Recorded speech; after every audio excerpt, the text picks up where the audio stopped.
Monday morning, it's a beautiful way for starting our working week. So I'm really happy to be here today. I'm Sabina Nuti, I'm director of Scuola Superiore Sant'Anna of Pisa, and very happy to introduce the workshop of today, International Symposium on Patient-Reported Measures.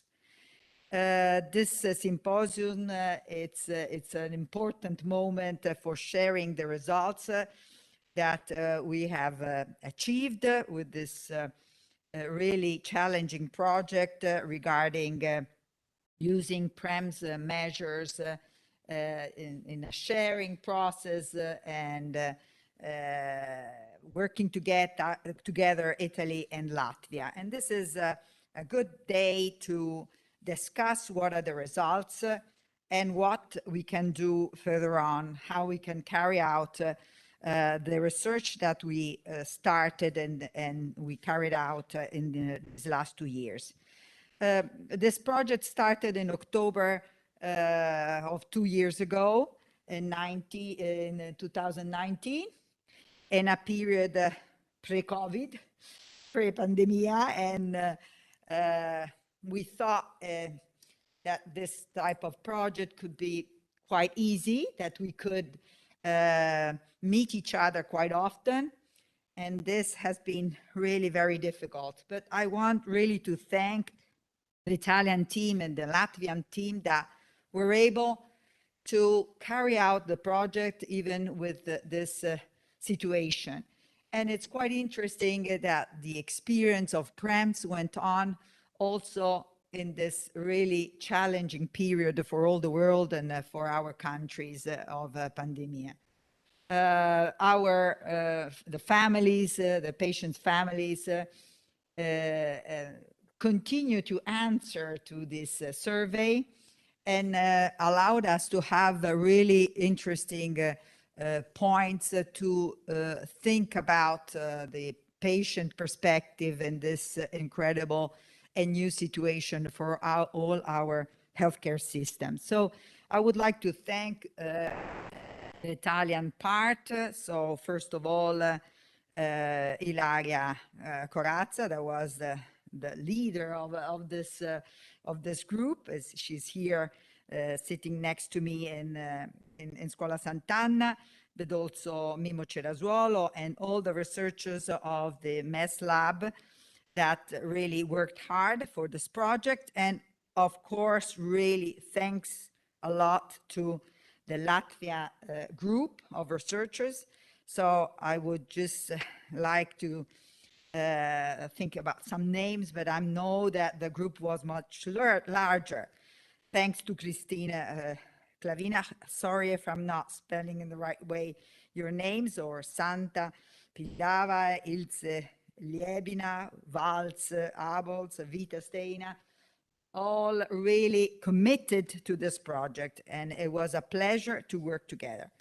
So just add a few words also to thank Federico Paoli, the policy coordinators of the DG Reform for European Commission, that believed in this project and really support us in every phase of this project. And of course, to the Minister of Health of Latvia, that really was happy to carry out this benchmarking experience between Italy and Latvia. I believe that these type of projects that start from the ground and look to what are the bases of our healthcare system in Europe are really the pillars of the future. What we can really do to share values and to share a culture that it's relevant to make the difference for our healthcare system. Before the pandemia period, every country in Europe thought that the healthcare system was a country issue, was something that each government was in charge for, and it wasn't on the table of the European Commission as a sharing issue where we should find some common policies. We understood in this last 2 years how health it's really the most important issue in our societies, and if this doesn't work, if we have a problems on the healthcare system and the way that we can answer to the people needs, everything is held in crisis. So think all the effects on our economy and our way of living in our socioeconomic society. So I think we learned a lot from this point of view, and in a way our project that was focused on sharing experience, patient experience, and finding what are the linkages between these two countries that seem so far but really are so near. I think it's an important lesson that can help us to enlarge this experience and involve other countries, other hospitals, so that this becomes really a common goal for all Europe. So thank you for being here today, for participating at this workshop. That's really, I think, important to share what are the results and to find how we can continue this initiative. And thank you. And I would like to give the floor to Federico Paoli. Thank you, Sabina. Good morning to everyone. Thank you for inviting me, and thank you for the very kind word you had in introducing me.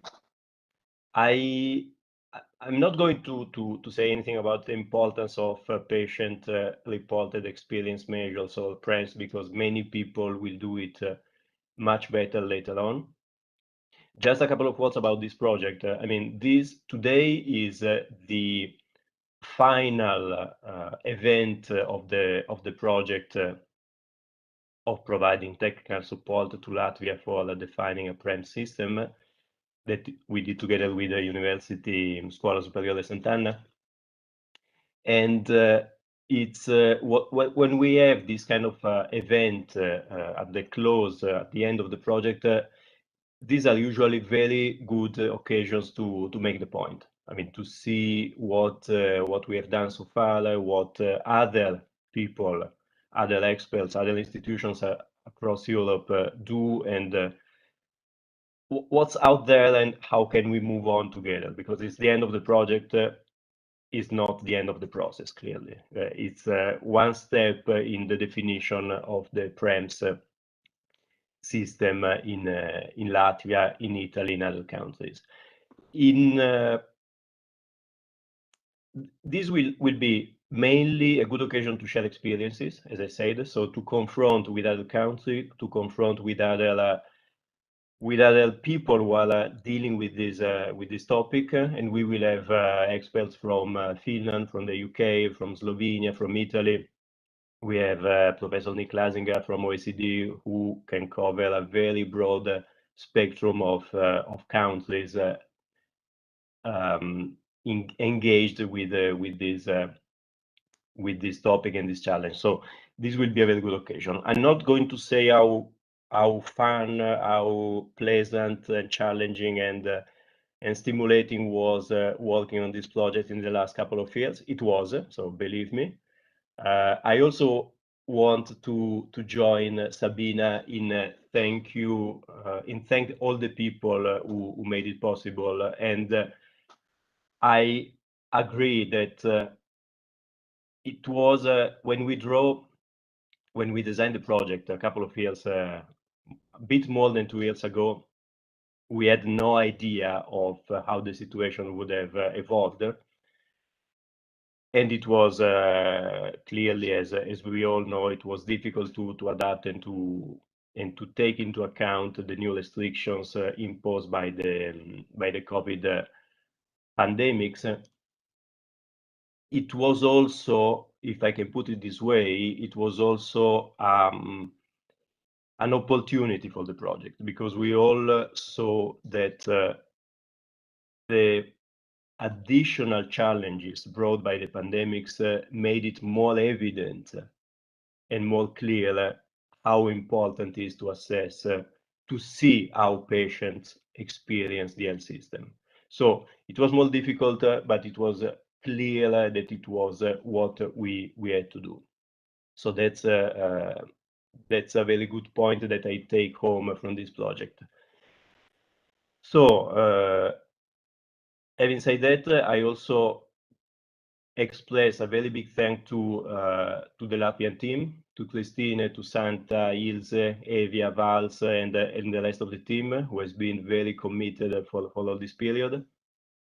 A very big thank to the Italian team from Pisa, Sant'Anna, so Sabina above all, and then Ilaria, who was there all the time, reminding all of us what we had to do and kindly pushing for things to be done. Milena, Mimmo, and the rest of the team.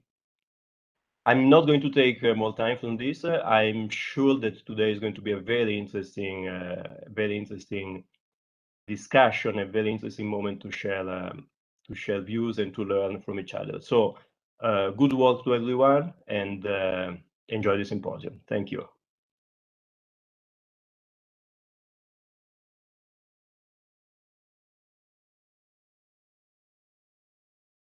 I would like to thank Professor Nuti and Federico for their intervention. Thank you very much, and good morning also from me. Now I'm going to leave the floor to Indra Drejka, who is the State Secretary of the Ministry of Health from Latvia. Dear participants of the conference, I'm really pleased to welcome you all to this event, where we will hear and discuss the importance of the patient's opinion and experience in the healthcare process. I think that this is somewhat heritage from the Soviet period, where we all considered that patient is very passive in the process of treatment. He must obey what doctor says, he must take the pills, he must lie in the bed, and he must be treated, and believes that all the results will be the best, about knowing nothing about the pills, the procedures, the processes in the body, or all other things. And I think this is a very great something very new for our doctors and nurses, all staff, and also for the patients, that somebody starts asking them, how do you feel? What do you want? What is the best for you? What do you dislike? What the feeding is? What are all the circumstances around? And all these things nobody asked before. And then even patients themselves start to think about these things. Of course, there is another gap when we start thinking too much, actually, and start treating ourselves. And there is a joke of the doctors when the patient comes and says that in the Google he has read that and that, then the doctor can ask the patient, go home and let's read another internet portals and try to treat himself better. But actually, this is something what we really lacked before, what we are starting doing. And we hope very much that all these projects mentioned already before will help us to get through this process of change in our mindsets, in our culture, and also will help both parts, treating personnel and patients, to understand each other better. and to come to better results, because all the treatment we make is for the patients, not anyone else but the patients. And let's get patients into this treatment. This was my personal thoughts, but now I shall remind a little bit about the history of how do we came to this conference and also to all these things. The beginning was the structural reform support project supported by European Commission, which took place from October 2017 till April 2019, developing health system performance assessment for Slovenia and Latvia. And the goal of this project for Latvia was to support the improvement of Latvian health system performance in terms of quality of care, equity, and financial sustainability. And we defined 3 related indicators in 3 dimensions. These were structural, process, and outcome indicators. This is how our very successful cooperation began with St. Anna's School of Advanced Studies. In year 2019, based on the positive experience and the conclusions that it is necessary to include another dimension of indicators in the framework, patients' evaluation and experience of inpatient services. And together with Italian partners, we started another structural reform supported project, support to the development of patient report experience measures for health system performance assessment in Latvia. When we launched this PREMS project, ourselves and the hospitals were cautious, but close to the end of the project, we are pleased to conclude that we have all taken a huge step forward to understand the significant role of patient experiences in providing the best possible quality of treatment and care. Currently, all 3 clinical university hospitals are involved and submit data to a single data platform held by the Center for Disease Prevention and Control of Latvia. Regional hospitals are also involved, including small and specialized hospitals, which is even more important. Hospitals not only provide data, but most importantly, analyze this information and implement changes, which is the improvement of various processes, working with staff mainly on communication issues, due treatment and cure process. You will hear about this in the panel discussion from Children's University Hospital and Riga Eastern University Hospital experiences. Hospitals are in various stages of implementing PREMS, but the most important is that we are on the right way, stressing the importance of patients' opinions. We clearly see the willingness and commitment of hospitals to work on these issues, and this is a great success of this project. As I was not lucky enough to work in the ministry and participate directly in these 2 projects, I shall ask my colleague Christine Kļaviņa to express our gratitude to all people who were here with us before, in and after the project, and who hopefully will help us to carry on the lessons and best practices. Christina, please be so kind. Hello, everybody. I'm really happy to be here and to see familiar faces and the rest of the participants. So here I will say some grateful words, because of course this was absolutely, I agree with Professor Nuti and Federico Paoli. This was a great experience for us as well. So we are grateful to European Commission DG Reform for helping us through this project to design and implement HSPA framework.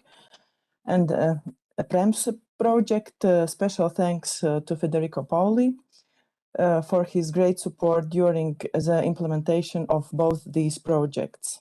Of course, we are grateful to Sant'Anna School of Advanced Studies, to the Professor Sabina Nuti, Rector of Sant'Anna School of Advanced Studies of Pisa, and her team, especially for the Ilaria Corazza, for sharing your academic and practical knowledge and experience with us, for providing us with a technical support, and of course for the wonderful friendship.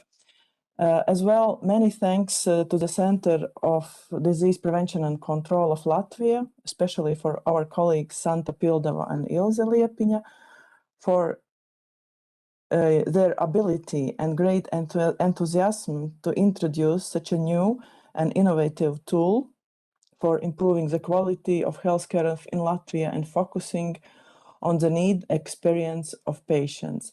And of course, we are very grateful for our hospitals for their understanding, cooperation, and readiness to change and to more engage in broader dialogue with the patient and with the medical staff to achieve a common goal, to improve quality of healthcare in Latvia and to make patient experience as good as possible. Thank you so much.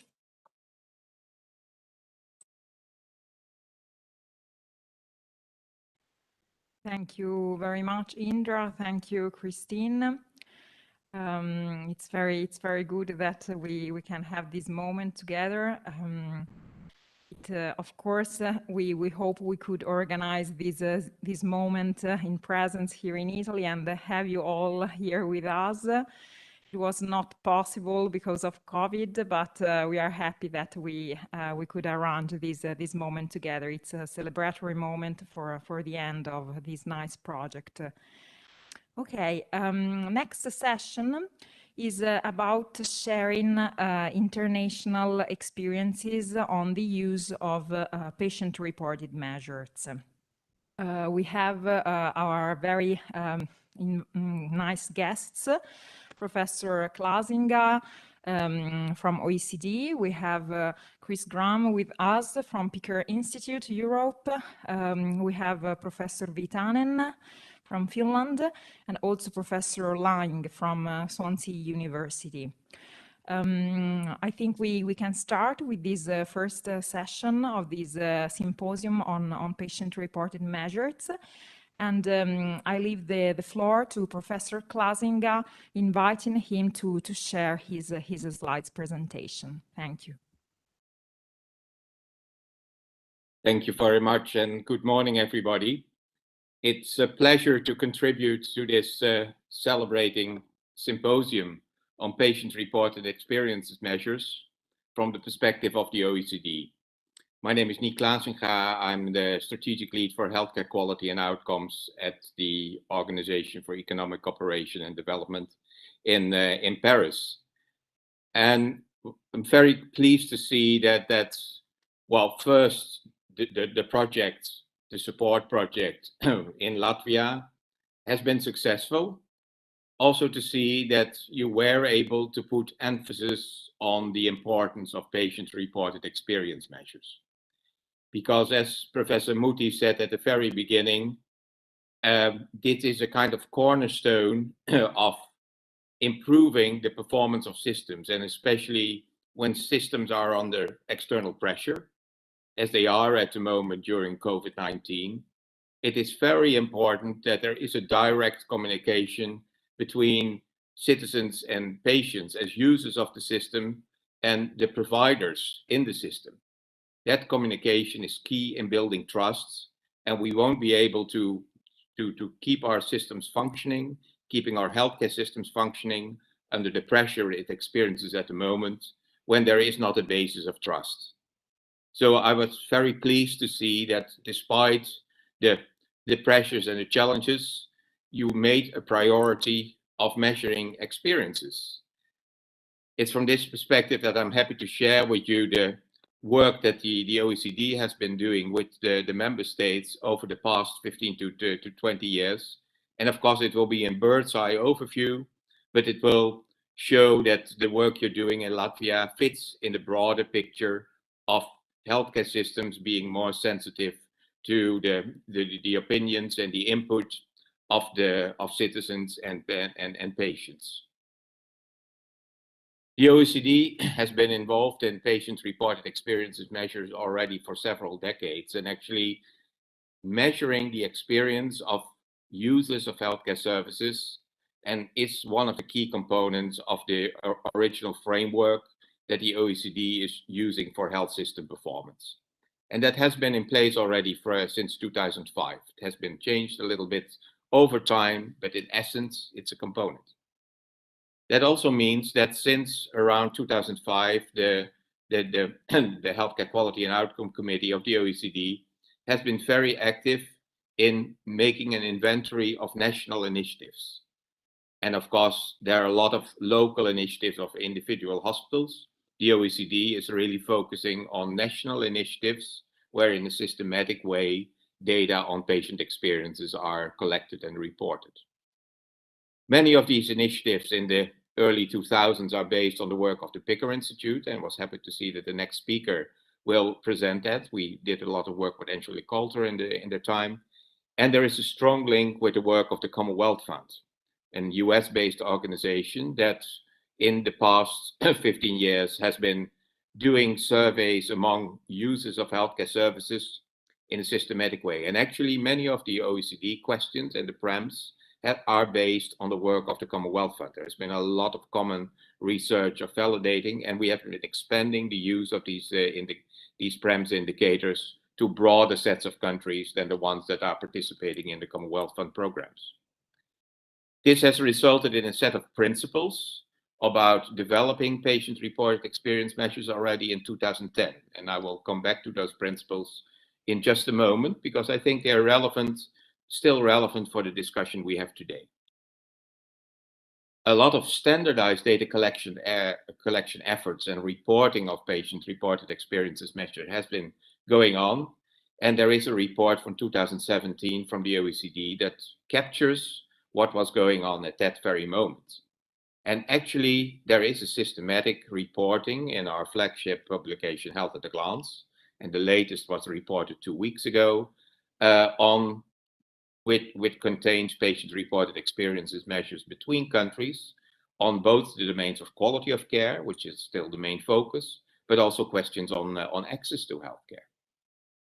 What you've seen over the past 3 years is that the OECD has broadened the PREMS agenda by linking it to the patient safety agenda. So with about 15 countries in the past 3 years, we try to standardize and coordinate international efforts on reporting on patient-reported safety measurements. Some people call that the PRIMS, patient-reported incidence measurement. And last but surely not least, for the OECD, the measurement of PREMS is now embedded in the broader political agenda that was set up by the Ministers of Health in 2017, and which is called the PARIS Initiative, the Patient-Reported Indicator Survey Initiative, which apart from a PREMS agenda, which is discussed today, has an extensive agenda on patient-reported outcome measures, but also looking not just on specific diseases, but also new development work with survey development in primary healthcare for people with chronic diseases.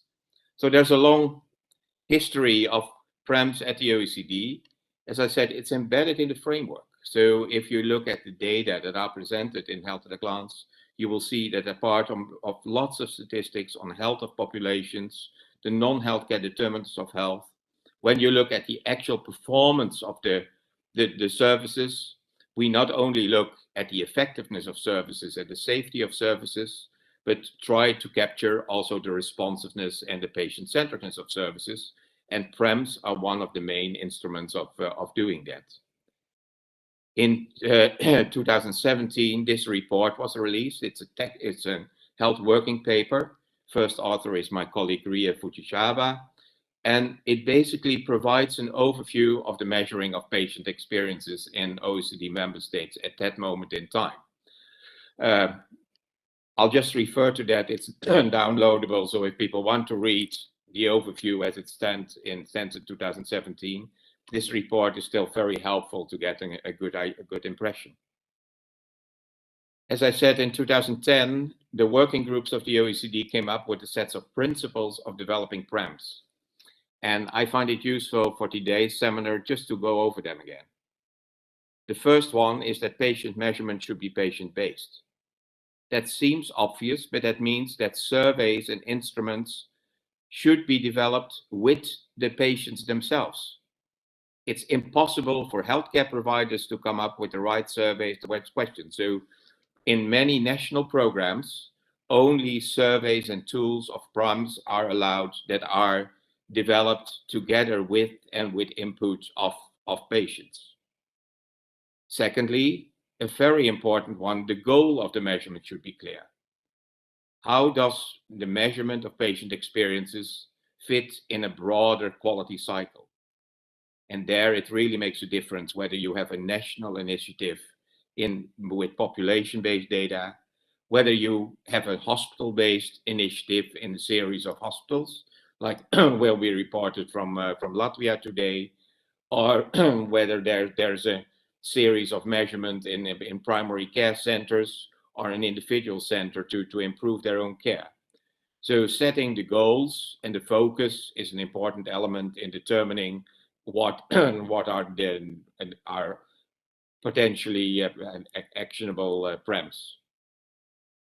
Of course, the measures should be developed in an evidence-based way, and that means they should undergo cognitive testing and psychometric testing of the questions. And many of the questions and the work the OECD is doing is going through that process. At the moment, we are having the cognitive testing of the Paris survey in primary care facilities for patients with chronic conditions.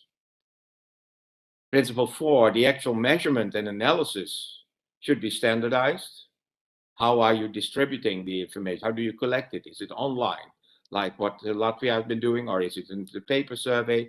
All these things need proper analysis. Just as you have a technology introduced in your hospital, you should really treat the use of PREMs in the same way and have a good standardized underpinning of the measurement and analysis. The reporting should be chosen in a wise way. How do you give feedback on the report? Is it a national report? Does it appear in the newspapers? Or is this information that goes directly to the managers or to the healthcare professionals? So how are the learning cycles set up for using this information? And is the reporting fit for that purpose? The international comparability of measurements can be enhanced, and I'm proud that the OECD can contribute to that purpose. And last one, but surely not the least, national systems for measurement should be sustainable. We've seen too many systems over the past 15 years where a country was able to have 1 or 2 rounds of national data collection, but then things stopped because priorities shifted and financing of institutes that were doing the measurement was no longer there. So at the OECD, there is a core set of questions that are mainly used in the outpatient settings, because that was the area 15 years ago that we saw that was least the development. And as I said, they're very much aligned with the questions that are used in the Commonwealth Fund surveys. And just to show you some of the material that was published in Health at a Glance 2 weeks ago, here you see the results of the question on trends in patient reports and shared decision making. So these are surveys in the outpatient, people who go to polyclinics, and basically the question is, do doctors involve you in decisions about your care and treatment? And then there is a scale of frequency, and here you see the differences between 2010 and 2020 in those countries that have systematic data collection on these issues. And you see the difference between countries, but you can also see whether trends in countries are moving in what we would call the right direction. Similar information on the question whether patients experienced that the doctor was spending enough time with them. Standardized question, systematically collected in a series of countries, and here again the differences between the 2010 and 2020 to have a bird's eye view on where countries are heading. And the third question, trends in providing easy to understand explanations. So last time, all these questions are anchored in concrete experiences, or last time when you visited your regular doctor, did you get sufficient information? Were things easy and explained in a way that you understood?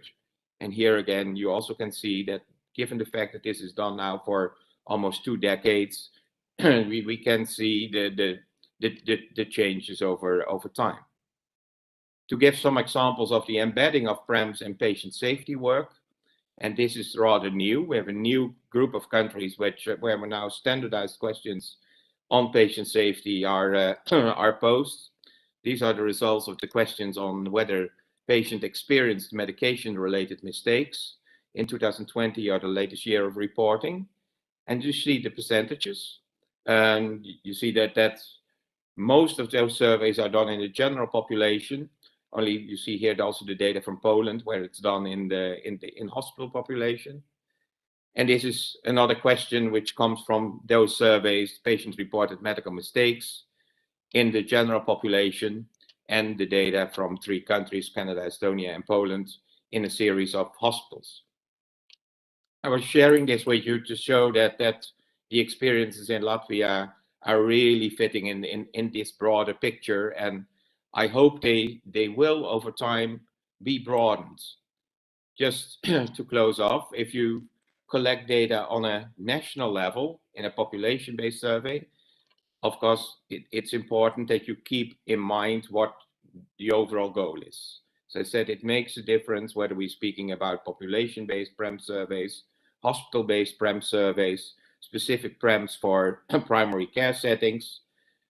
It really should fit the question and then the information gathering to how you want to either improve the healthcare quality via a formative function, or whether it's part of a summative function where you report the overall population on the experiences of citizens and patients with the healthcare system. I put there also 3 articles I had the pleasure of being involved in with Hungary, where there was a big national survey on patient experiences. You can read up the papers on the results, but I want just to show you that if you do it on a population-based national basis, you can also make an in-depth analysis on e-health literacy to see what do experiences differ by subgroup of patients, and are there certain parts of the population where we should really focus more because they have a more difficult experience. And the part that was embedded in this survey was also a discrete choice experiment where a sample of the overall population sample was asked to really prioritize what elements in the care they find the most important. So you not only have the experiences, you also have the relative value of aspects of care delivery. And of course, this totality of information can help a government to really see how can we improve the patient experiences in our system. I'll stop there. I just want to compliment again the Latvian government for putting this in as a priority in their health system performance assessment work. Want to congratulate Anna for really helping to get it off the ground, and I hope with this presentation to show that it really fits in very well in the overall development of strengthening patient-reported experiences measures that is promoted by the Organization for Economic Cooperation and Development. Thank you very much.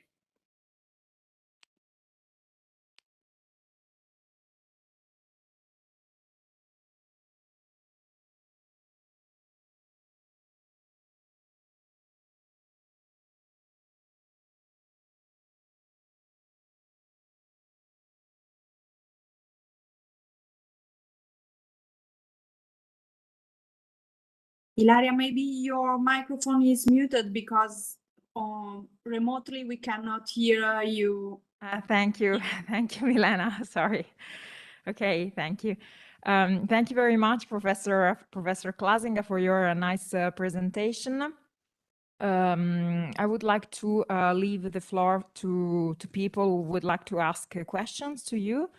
It was very, very interesting.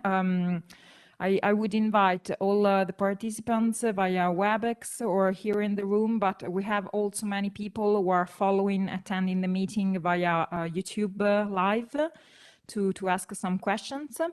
For those who are with us on YouTube, I invite you to leave your questions in the chat and we will address them. So if there are any questions for Professor Klasinga. Please.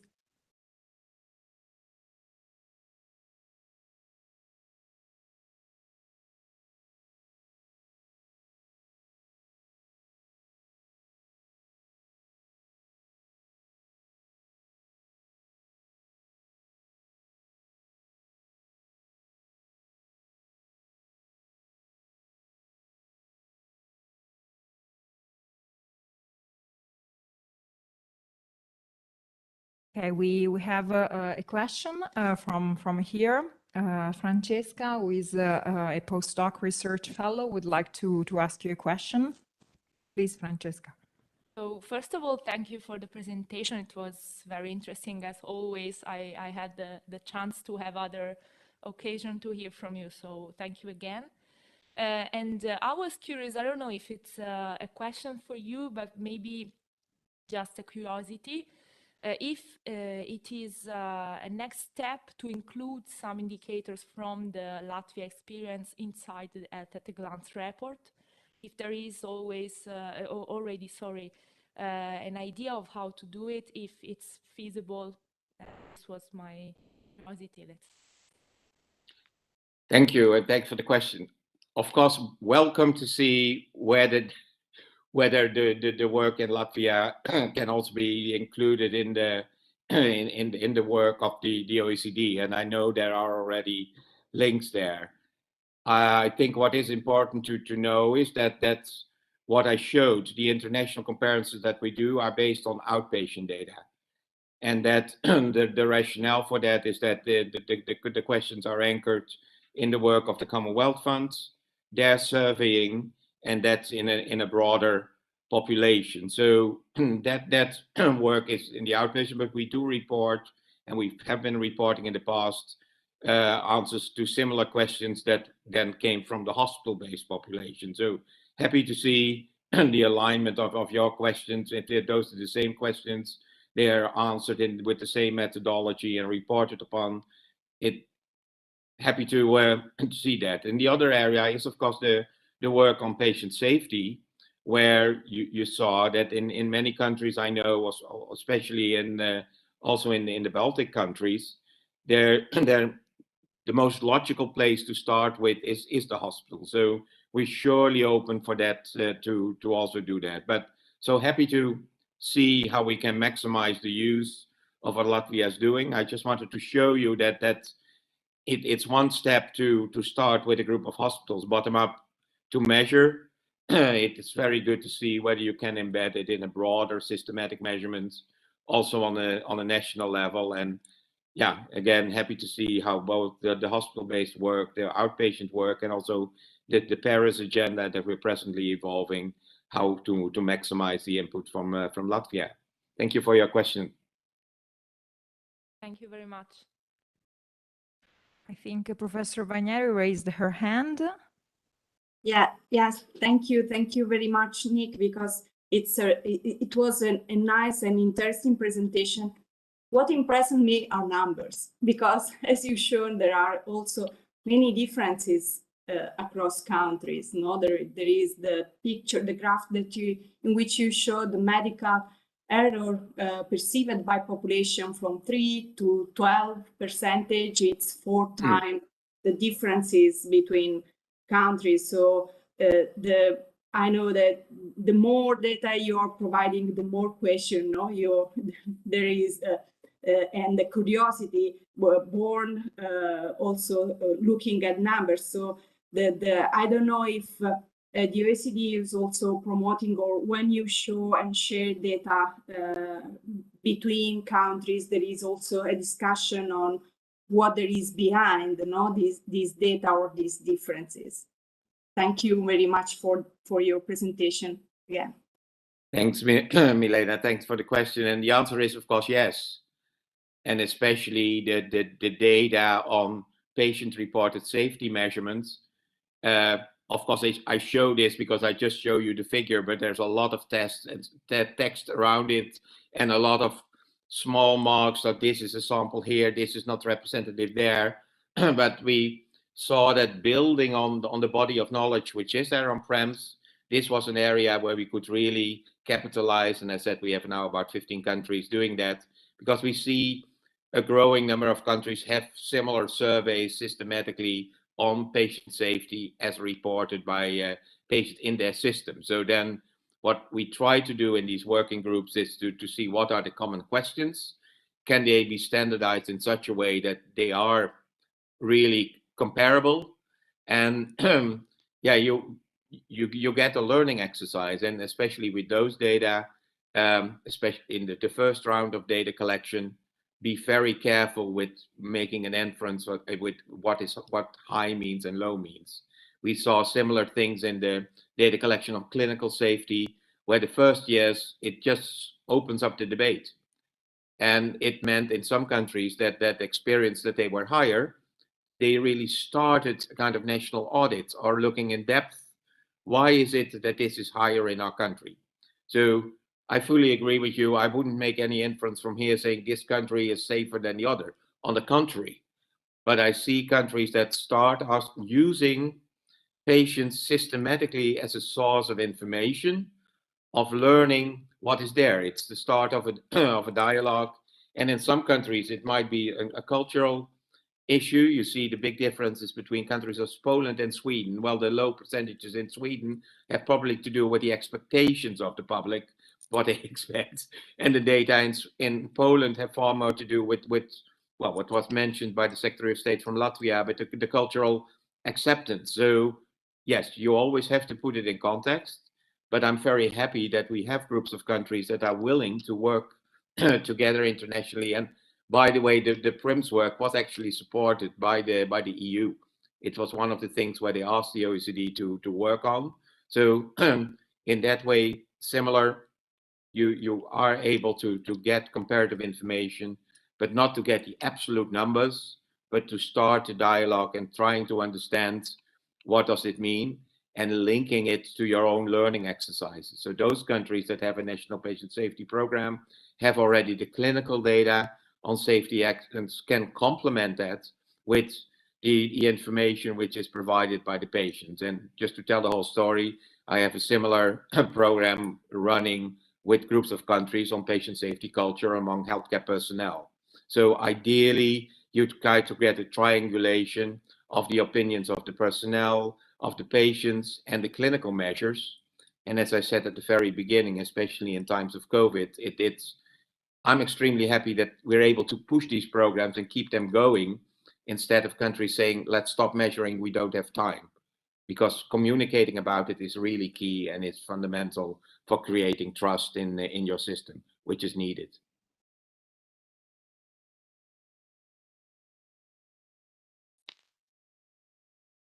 Okay, thank you very much, Professor Klasinga, for your presentation again and for your exhaustive answers.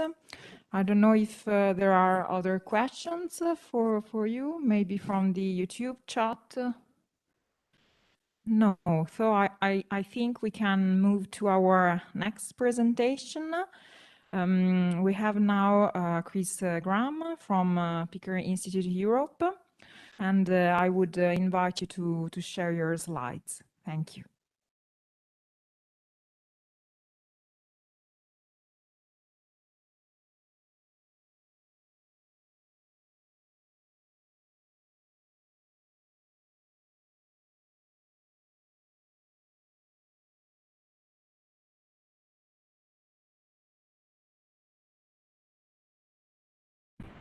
Excuse me, we cannot hear your voice.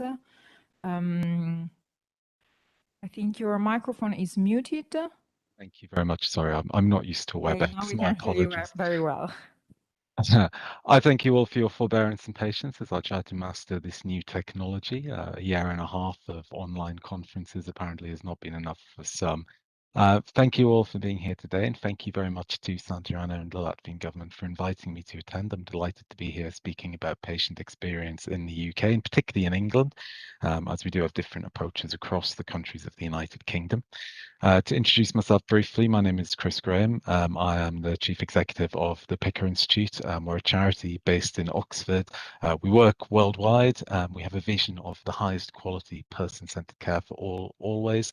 And really, we are particularly well known for our work to help drive person-centered care through measuring, understanding and improving people's experiences, either as patients or as staff.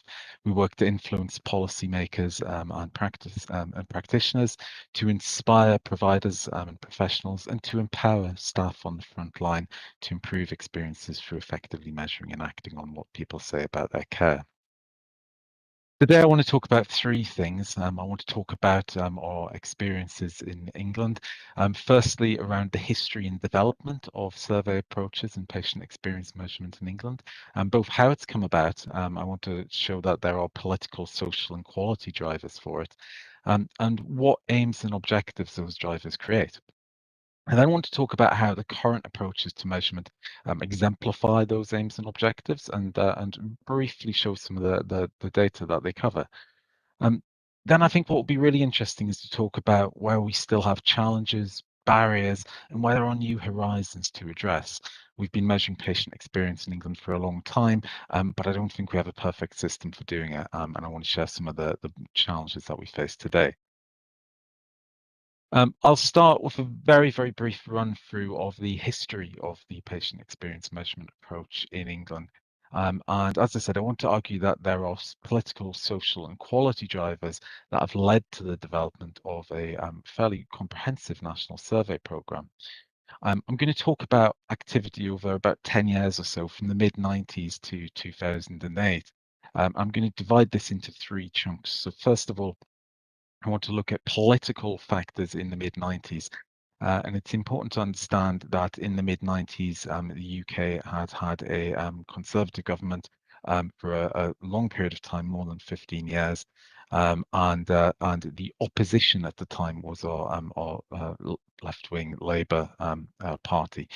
In 1996, the year before the 1997 general election, they published a manifesto with a big focus on improving the health service. They talked about requiring hospital providers to meet high quality standards, about holding managers to account for the performance of services, creating a patient's charter on the quality of treatments, and measuring outcomes instead of counting episodes of care. The Labour Party won in a landslide in the 1997 election, and one of their first acts was to publish a white paper called the New NHS Modern Dependable, which, amongst other commitments, described their plans to create an annual national survey to allow systematic comparisons of the experiences of patients and carers over time and between different parts of the country. And that focus on systematic comparisons is important, because that drives a lot of the decision making around how patient experience is measured in England. Around a similar time, social demand for measurement of people's experiences began to increase. It was interesting to hear an earlier speaker talking about how there was a kind of ex-Soviet mentality of doctor knows best. I think that was actually a worldwide phenomenon, and certainly in the UK, even up to the 1990s, there was perhaps a benevolent paternalism endemic in the National Health Service, where patients were generally quite passive, but that was challenged by a series of high-profile incidents involving avoidable harm. For example, from 1998 to 2001, an inquiry into substandard heart surgery at Bristol Royal Infirmary looked at a scandal which was responsible for the avoidable deaths of more than 30 children and neonates. That inquiry found that an old boys culture and secretiveness about performance contributed to the failure to identify problems earlier. In other words, there was plenty of data that would have supported the idea that something was seriously wrong in Bristol, but it wasn't used to challenge clinicians. More strikingly still, the Shipman report in 2002 looked at the factors that enabled Harold Shipman, now recognised as Britain's worst serial killer, a GP, to murder hundreds of patients over a period of decades. These reports created a significant focus on patient safety and prompted a demand for more public transparency about quality data. Writing in the BMJ around the time of the Bristol Heart scandal, the then editor of the BMJ, Richard Smith, wrote that the trust that patients place in their doctors would never be the same again after Bristol, but that would be a good thing if it meant we moved to an active rather than passive trust. Similarly, but more succinctly, Trevor Smith, the father of a child who sadly died at Bristol, wrote that it will be the end of the age of the doctor knows best. And by 2008, we already had a national patient survey program for some years, but there was still work to be done to build the policy case and to really embed the idea of patient experience as part of quality. Professor Lord Darcy published in 2007 a nationally commissioned review into the next stage of the NHS. There he offered a definition of service quality that we continue to use today, which includes patient experience as one of its central planks alongside patient safety and clinical effectiveness. This establishes the enduring idea that patient experience is of equal importance to safety and clinical effectiveness in understanding quality. And it's mirrored in IHI's triple aim in the United States and North America too. I love this quote from the Next Stage review from Lord Darcy, which is, if quality is to be at the heart of everything we do, it must be understood from the perspective of patients. So we have these political, these social, and these quality drivers, and they create a demand to measure people's experiences of care. To understand how that demand was met, though, it's important to know a little bit about how the National Health Service in England works. Now, the precise configuration of organisations has changed from time to time with service reorganisations and redesigns, but the essential structure is more or less constant. You have national bodies like NHS England and the Care Quality Commission who are responsible for commissioning and regulating services. That funding from national bodies flows through to NHS providers who each have responsibility for a given range of services in a geographical area. Today, we have around 220 NHS trusts who operate between them around 1,200 hospitals, community mental health services, learning difficulty services, ambulances, and so on. And together they employ most of the NHS's 1.3 million staff, serving a population of over 50 million. Each of these different stakeholders, though, national bodies, providers, practitioners, and patients and the public, have different demands for patient experience data. National bodies want to be able to access system-level performance assessment and surveillance data. They want to use it for regulation and risk assessment. And those are quite high stakes uses. The decisions made on the basis of the data is very consequential.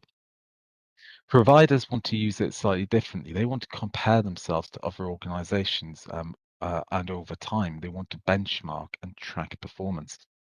Practitioners perhaps have a different demand. They really want to understand how they are doing. They want to use it for service and quality improvement locally, and perhaps even for education and training. And for patients and the public, the demand is for transparency, clarity, and information for choice. The boldness of the national survey approach in the UK is that it tried to address all of these different aims at once. Ultimately, I would say that's been qualified success. The higher stakes requirements at national level have driven the design, and sometimes that's been at odds with the local preferences of practitioners, as I will come on to. So today we have many different approaches to measurement. The National Survey Programme in England launched in 2001. We also have other collections, notably the NHS Friends and Family Test, which launched in 2013, as well as a range of online feedback platforms. I would argue you can differentiate these different approaches based on whether they involve solicitation of feedback, in other words, whether people are actively approached to give their responses, whether the collections are structured, and whether they are systematic. I don't think all of these features need to be present for feedback to be useful. Indeed, online feedback, which is neither solicited, structured, nor systematic in nature, can be very powerful in a narrative format.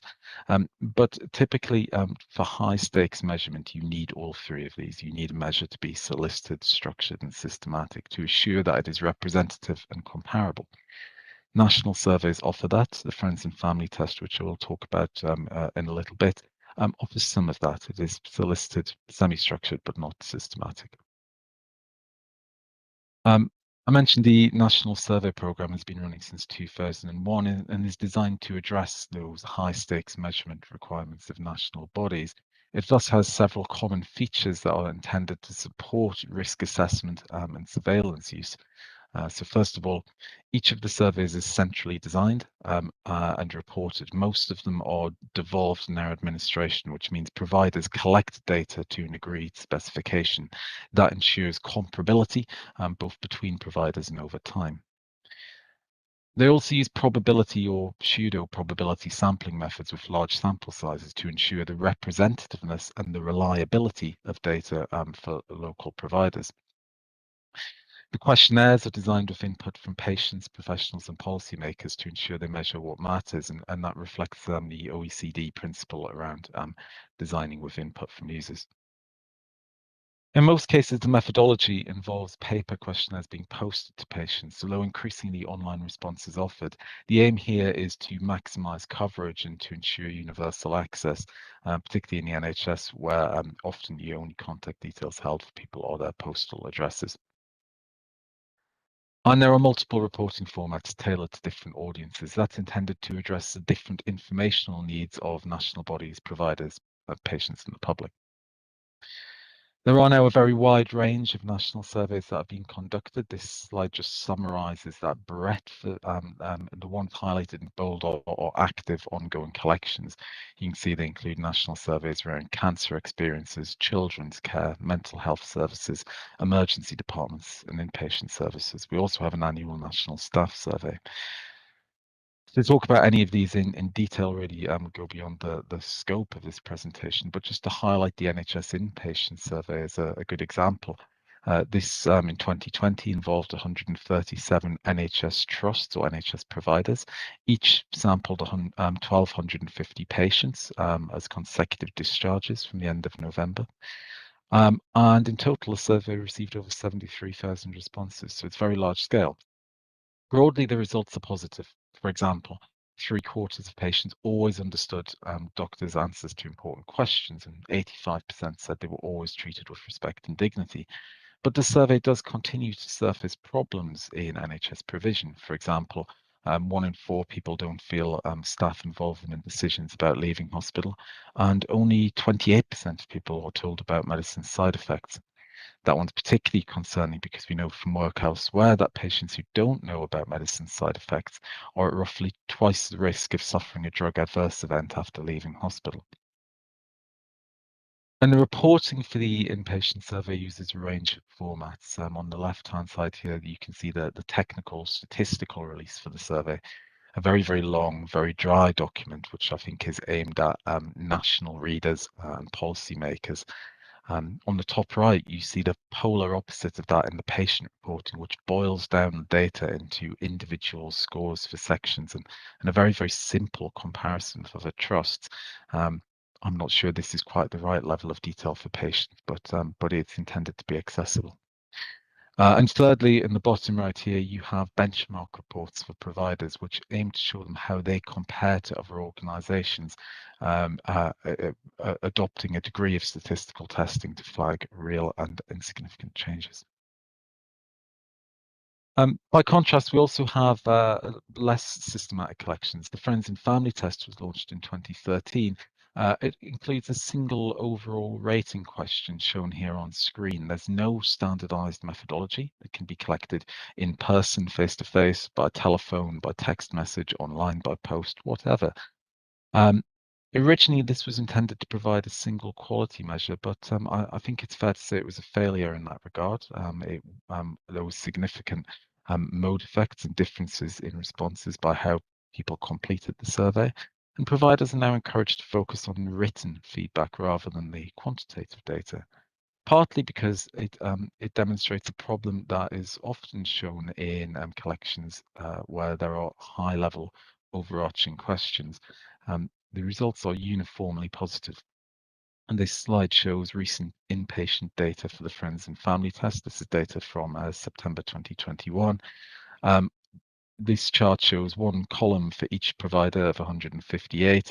In total, 87% of providers have more than 90% positive responses, 61% have more than 95% positive responses, and 1 in 10 have 100% positive response.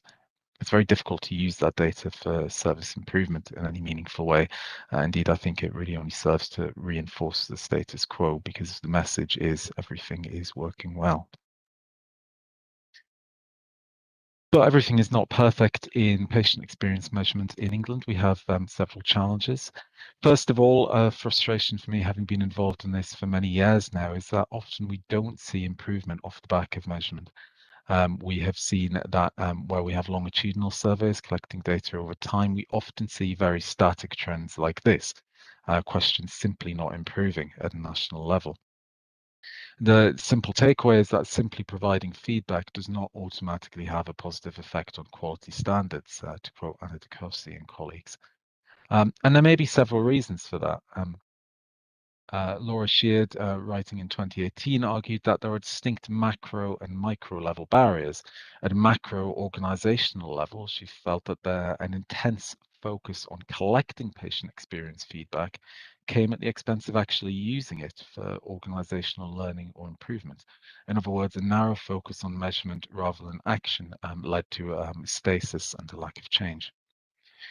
Similarly, to micro level, it was found that ward staff struggled to interact with feedback because it was too complex, and this led them to question the value, validity, and timeliness of data. I think that message is supported in other research that looks at barriers to use on the front line. It's found that clinicians often ignore survey evidence for a range of reasons. They can be defensive when they perceive bad news. They can find that findings are not sufficiently specific. A lack of timeliness of data can be a big problem in this, because all too often we will present bad survey data or survey data suggesting room for improvement some months after care episodes have been completed, and we'll be told that may have been true then, but things are better now. There can also be a mistrust of the findings and methods, and a lack of time from the front line as well. Overall, I think it's clear that it takes a lot more than measurement to improve, and this is where we've had a challenge in England. We find that measurement is present, but the other factors associated with improvement may not be. I really like this list from Dean Schaller, which summarises the factors that need to be present for systematic service improvement. I won't read them all, but of them, 4 of them are cultural factors: leadership, strategic vision, and so on. 1 is measurement, and 2 are about infrastructure and the environment. So measurement has to be supported by an effective environment and an effective culture for it to make change. And the other very contemporary problem we have is that most of our current collections focus on individual services. For example, we have an urgent and emergency care survey that looks at emergency departments.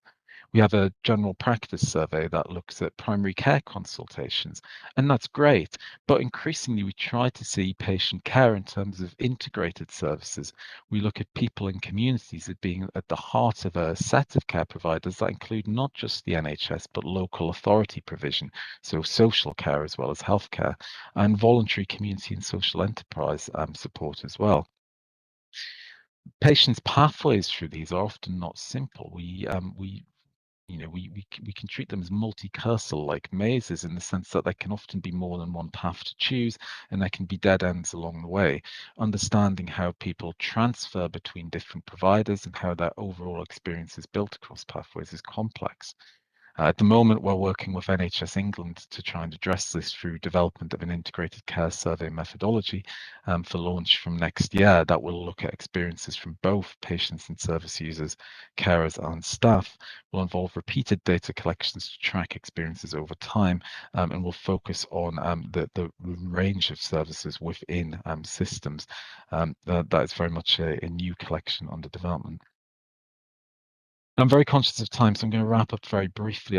What I hope I've been able to show in this talk is that there are political, social, and theoretical motivators for the development of patient experience approaches in the UK, that the core aims of improving quality and supporting regulation have led to a focus on highly robust, highly systematic collections, which have been extensively used over the last 20 years.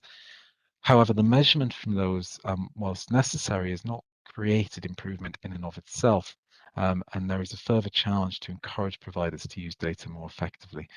We also have a challenge around understanding care across systems, particularly as integrated care becomes more of a policy priority in England and internationally. And I will stop there. I'm not sure if I've allowed time for any questions, but I'm happy to take any either today or by correspondence if anyone would like to ask me anything. Thank you.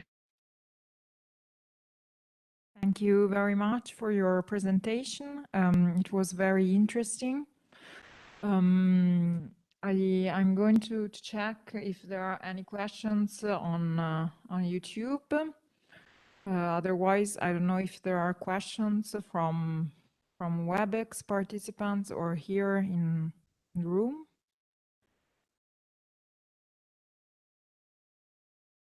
Okay, I'm going to ask a question. I think your presentation was very nice. I noticed that you have conducted specific surveys for mental health problems.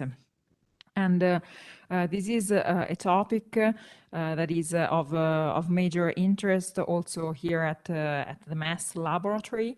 Therefore, I was just wondering if there are any specific dimensions of patient experience that you are considering for these type of patients, and in particular, if the questionnaires that you are providing to people with mental health diseases are also targeted by age, for example, according to the national prevalence of specific diseases in different age strata of the population. It's an excellent question. We use the same overarching principles in looking at people's experiences in mental health and in other settings. We use a framework called the PICA Principles of Person-Centered Care, which is a set of 8 domains that are evidence-based and intended to reflect the things that matter most to most people when they use health and care services. Because those domains are holistic in nature, they include things like emotional support, welcoming the involvement of friends, family and carers, the quality of the environment and so on, that are important in acute hospital settings or in primary care, but also in mental health services. So the overall principles don't differ, but we do ask quite different questions. We will focus in mental health surveys, for example, on people's experiences of accessing and receiving talking therapies, and we will generally have more questions on medication as well, as we know that can be very, very important. We typically focus on surveying people who use community mental health surveys. We've only once completed a national survey in England on people who've used inpatient mental health services in particular. I think we find each of these surveys to be quite challenging in terms of getting the same level of response that you would in other adult surveys. There are clearly very good reasons for that. Often a large chunk of the population will suffer from mood disorders that may make them less likely to want to participate in a survey. We don't focus on particular conditions or particular age groups, rather we focus on service utilisation. So the sample for our community mental health survey, for example, is drawn from people who have been in contact with mental health services within the last 6 months and who have had at least 2 psychiatric or psychologist consults in the last year. That does create a challenge because it means we have the full breadth of mental health service provision, from mood disorders to schizophrenia and psychotic conditions. It's very difficult, therefore, to have detailed questions that address all of them, and instead we focus more on the general aspects of service provision rather than the detailed care for individual conditions. The questionnaire for that is available, by the way, on www.nhssurveys.org, which may provide some useful background for you. Okay, thank you very much. I saw there is another question from Dr. De Rosis. She wrote in the chat. So Sabina, please. Thank you, Ilaria, and thank you very much creates ground for your presentation. It was very interesting also because there are a lot of common points with our current experience in Italy that I will present later. I had just a comment on the involvement of practitioners in using the data from those national surveys. You described several kind of barriers and potential levers for improving the use of this data for the quality improvement of services. And I'm guessing what is the relevance of technological aspect in terms of reporting data, in your opinion, in improving the use of this data? Thank you very much. Yeah, that's a really good question. I would say that the barriers for clinicians have changed over time. So when I first became involved in this work in around 2003, it was quite common for us to talk to clinicians who would reject the very idea of patient experience and patient feedback. They would say patients have no business in judging quality. They cannot understand the quality of health services. That attitude, I'm pleased to say, has largely died out in the UK. We rarely encounter that now, and instead, the barriers tend to be around the understanding of the data, around buy-in to the survey methodologies that are used, and that lingering defensiveness about negative feedback. What I've not tended to find is much difference in the technologies used to present data. Although I would say the format of data presentation is very, very important. We find that different professional audiences have different expectations. So, for example, doctors, clinical consultants often want to test the technical validity and reliability of data. They will want to see evidence of, response rates, of confidence intervals, and so on. They're interested in the scientific quality of the measurement. They like numbers, and they find that impactful and influential. Same goes for hospital boards and managers. When we talk to nursing staff, very often, although not universally, we find that numbers are less interesting, and there is less interest in statistics and in the technical methods. Those things don't engage, but what does engage people who work in nursing and care roles tends to be stories and things that can be related to individual experiences. So often it's a lot more impactful there for us to present quotes from patients, narrative, and we try to present that alongside high-level, simple statistics in order to build engagement. I hope that answers your question. I think the other thing to add on the technical side is we've spent quite a lot of time building out dashboards and systems that allow providers to interrogate data and kind of dig down into results below the top level. We find really mixed engagement with that. Some end users find it overwhelming and simply don't progress with it. Others get very deeply engaged in it, and it reflects a huge level of variation in the technical skills and statistical competencies of people across health services. That is another big challenge for us at the moment, actually, is that need to upskill and kind of level the playing field around how people use statistical information on patient feedback.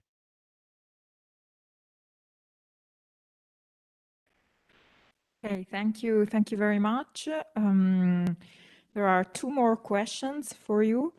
Otherwise, we're a bit late on the time schedule. So my proposal is that we send you the questions by chat. There is actually a question from Dr. Abolz of the Children's Clinical University Hospital in Riga, and one more question from Dr. Simon from Italy.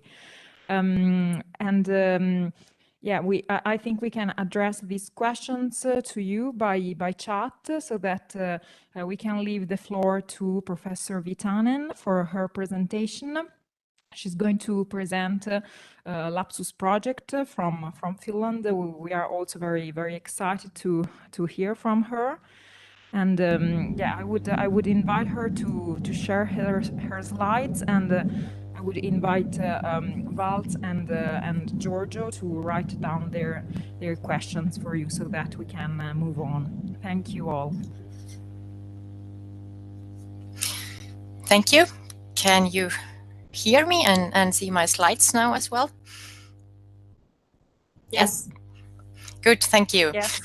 So good morning, noon, everybody. My name is Johanna Viitanen. In my talk, I'm going to tell you, or the title of my talk is Hearing the Voice of Child Patients. And as was already introduced, I'm giving you a couple of examples and learnings from our research project on how we approached children's patient experiences in the project from the qualitative point of view and applied different types of methods for researching and gathering the experiences. Briefly about my background, I'm working as a professor at Aalto University in Finland, and my research areas include human-centered design, human-computer interaction in the field of health informatics, usability, and e-health and patient experience. So my approach is from kind of engineering sciences, from computer science, but in the project that we were closely doing collaboration with University Hospital and applying our approach on human-centered design to the field of experiences and research on user experience and patient experience.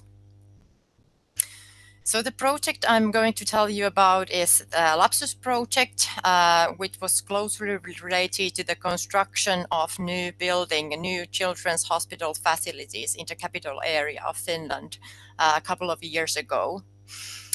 And in the project, there were several partners involved. So the other research partner was Tampere University of Technology from Finland, and there were three university hospitals, Oulu, Turku, and Helsinki, involved in the research project. And the project was funded by Business Finland. And the themes of the research in the whole project was creating the understanding of patient experience. So in the context of children's hospital, what is really meant? What kind of things are relevant? What kind of conceptualizations we can provide when utilizing the research approach and approaches on customer journey mapping and user experience in this particular context. We also aimed at researching how we could measure patient experience, especially when we think about children and their parents in this context. And also one of the aims in the project was to support the development of digital services to support improved patient experience. I added here the link to our project webpage, which includes a lot of additional material about the project and the methods and the sub-studies, and also the publications that has been done during the project and after it. So in the project, we had 6 sub-studies, which are mentioned here. So the first one was focused on patient experience and researching the dimensions and patient journeys related to patient experience. The third and the next ones related to digital questionnaires that we developed for measuring the patient experiences of child patients, and then the video diaries and photo elicitation methods. So those studies were particularly focused on child patients and how we can approach their experiences and gather information utilizing the qualitative methods. So those 3 studies, I'm going to talk and just tell to you about those very briefly, what kind of approaches we used. And then if you are interested in reading more, I do have some links to our publications about these studies. But these were the sub-studies included in the project. So first about the video diary method, what kind of instrument was developed within the study and how it was used to study the patient experiences of adolescents, so youth patients. The study was actually done by Nina Karisalmi. She used to work as a nurse in the Children's Hospital and is now doing her PhD about patient experience of children. In the project, she developed this kind of video diary method, which included a probe, including tasks, and then a task for the children to take video clips or record video clips during several days about their experiences. The aim of the method and approach was to engage the children by making things and thereby gather experiences on their everyday life with the disease in the hospital and also outside the hospital at home. And the idea was also to gain more profound information and uncover those kind of hidden aspects that are necessarily pointed out if we are using some survey methods or interviews without these kind of tasks and probes and probing approach. We had there 3 groups of children with different disease age between 10 and 16. And we found that it was especially important to narrow the age group that were involved in this study. So to really, when developing and designing the method, to take into account the age group of the children, when, for example, writing the instructions and thinking what kind of task could be given for them to report and document and describe their experiences. And here's an illustration of those kind of tasks and drawings that the children did and then sent back to the researcher, and that were discussed in the interview after the study. So here, these are in Finnish, but the other one on the left-hand side, we asked the children or youth to draw a floor plan for their ideal room in the hospital when spending some time in the hospital. So what kind of facilities they would like to have and why, and then describe, and we had a discussion about those in the interview. And the other picture is from their daily life, about how much they spend time at school, what kind of hobbies they have, and what do they do between those activities. So these gave very fruitful topics for the discussion and some concrete things to discuss about within the interviews after the diary period. And then about for the elicitation method, this was another approach used in the research project for studying the children's patient experience. And this is reported in the master's thesis by Hanna Stenhammar. And we have also written an article based on these and the video diary study about patient experiences of children. The photo elicitation approach, we examined the experiences of children a bit younger than in the previous study, between 7 and 10 years old, when they were spending time, so during the hospitalization, when they were in the hospital. And in the study, we had altogether 8 participants from the day hospital and from the rehabilitation unit. We developed a software for the iPad that supported the children to take pictures and comment the pictures that they have been taken. And the instructions for the children was that they were asked to take 5 photos of those items, events, or places that they liked in the hospital, and then also 5 photos of those things that they disliked in the hospital. And after the children have been taking those photos, there was an interview with the researcher afterwards. And then by analyzing those photos and interviews, we then gathered information on those things that the children like and why they like or what they disliked. And here are some examples of those photos that were taken.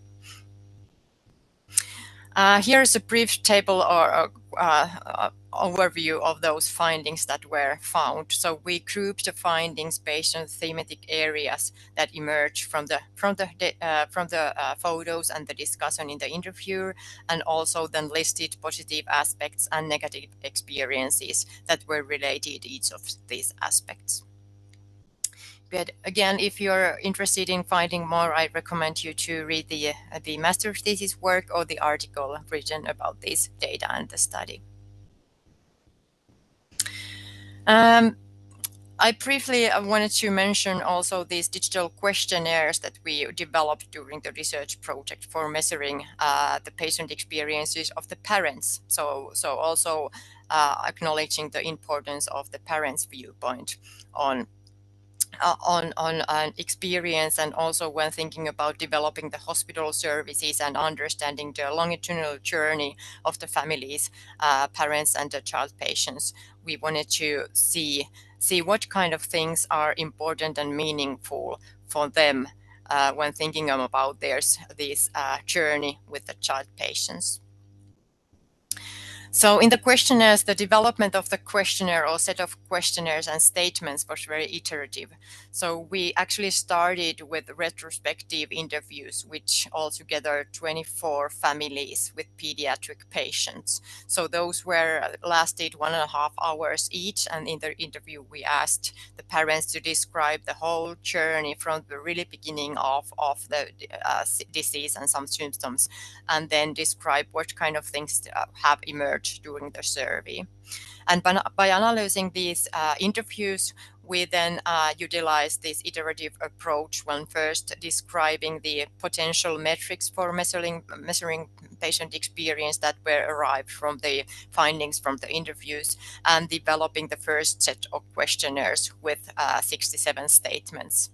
We gather data using the first long set of questions from the parents, and then again try to minimize the questions or reduce the number of the questions in the survey by doing the factor analysis for the survey, and then gather data. And this kind of iterative way ended up having actually 8 meaningful statements deriving from the experiences of the parents for the outpatient clinic, and then 5 statements for the ward. And again, this actually, it's not only accepted for the publication. Sorry, that's old information. The article has published in a research conference journal conference proceedings. And here are the set of those statements that were described or summarized after this iterative development work.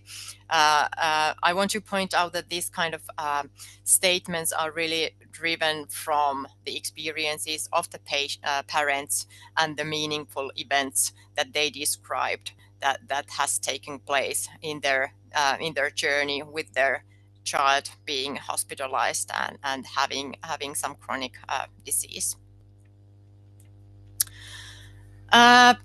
About the summary, I'm presenting here a list of references for publication and further readings. I think that this project, I'm sorry, I had to be very brief in going through these different sub-studies that we have, and had to leave out a couple of the other ones that has been also part of the project.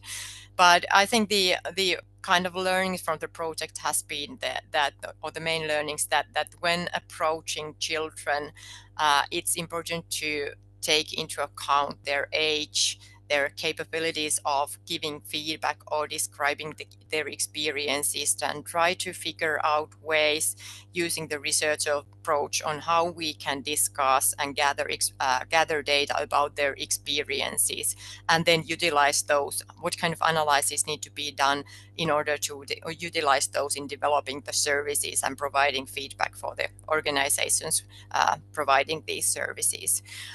These has been examples and ideas, and I think these could be developed further, but these kind of approaches are very challenging to take into use as they are done in the research project in the hospitals. But maybe there are some ideas that could be utilized and making this kind of more focused approaches and studied, for example, in some specific units, in order when the aim is to understand what kind of things need to be or could be improved, and what kind of experiences these children and their parents have about particular services, and how to develop those in a more deeper and qualitative level than using survey instruments that are typically used. But thank you for your attention. Thanks once more for the possibility to come take part to your symposium and tell about our research projects and examples from that. Thank you. Thank you, Johanna, very much for being here and for your presentation. Again, I open the floor to any questions for you. We are checking the chat on YouTube. I have a question for Johanna. Thanks for the presentation again. Maybe I missed this point. I was curious about how do you develop, or if you are developing further, the experiment with 8 children for the elicitation of feedback through pictures. So if you are going to do this like more systematically, or it was just a first pilot and then you are maybe something different. Yeah, the study, as you mentioned, should have been considered as first pilot on getting ideas and experiences on how this type of approach could be used for gathering feedback. We actually also, one part of the project was also to understand the feedback gathering practicalities from the nurse's point of view, and what kind of resources could and should be then developed, targeted if this kind of approach in some units for some time could have been taken into use. So within the project, we developed ideas and initial process on what kind of analysis methods could be used, and what kind of summaries actually the nurses and others responsible for analyzing feedback in the hospital could and should have employed in that kind of data that was gathered by the children using the photo elicitation methods. But that actually, we didn't get more far within the project in that sense. But I think that kind of, when you're thinking about the new technology, for example, analyzing pictures and doing also analysis based on the text and speech, and how those kind of automated tools could be used to support the analysis of also these kind of photos taken by child patients. But that's definitely a good question. So when we have this kind of qualitative approach, we need to also think how to package and summarize the findings in a way that those are easily approachable and easily to utilize within the hospital from those who are taking part to the development work. Thank you very much. Thank you.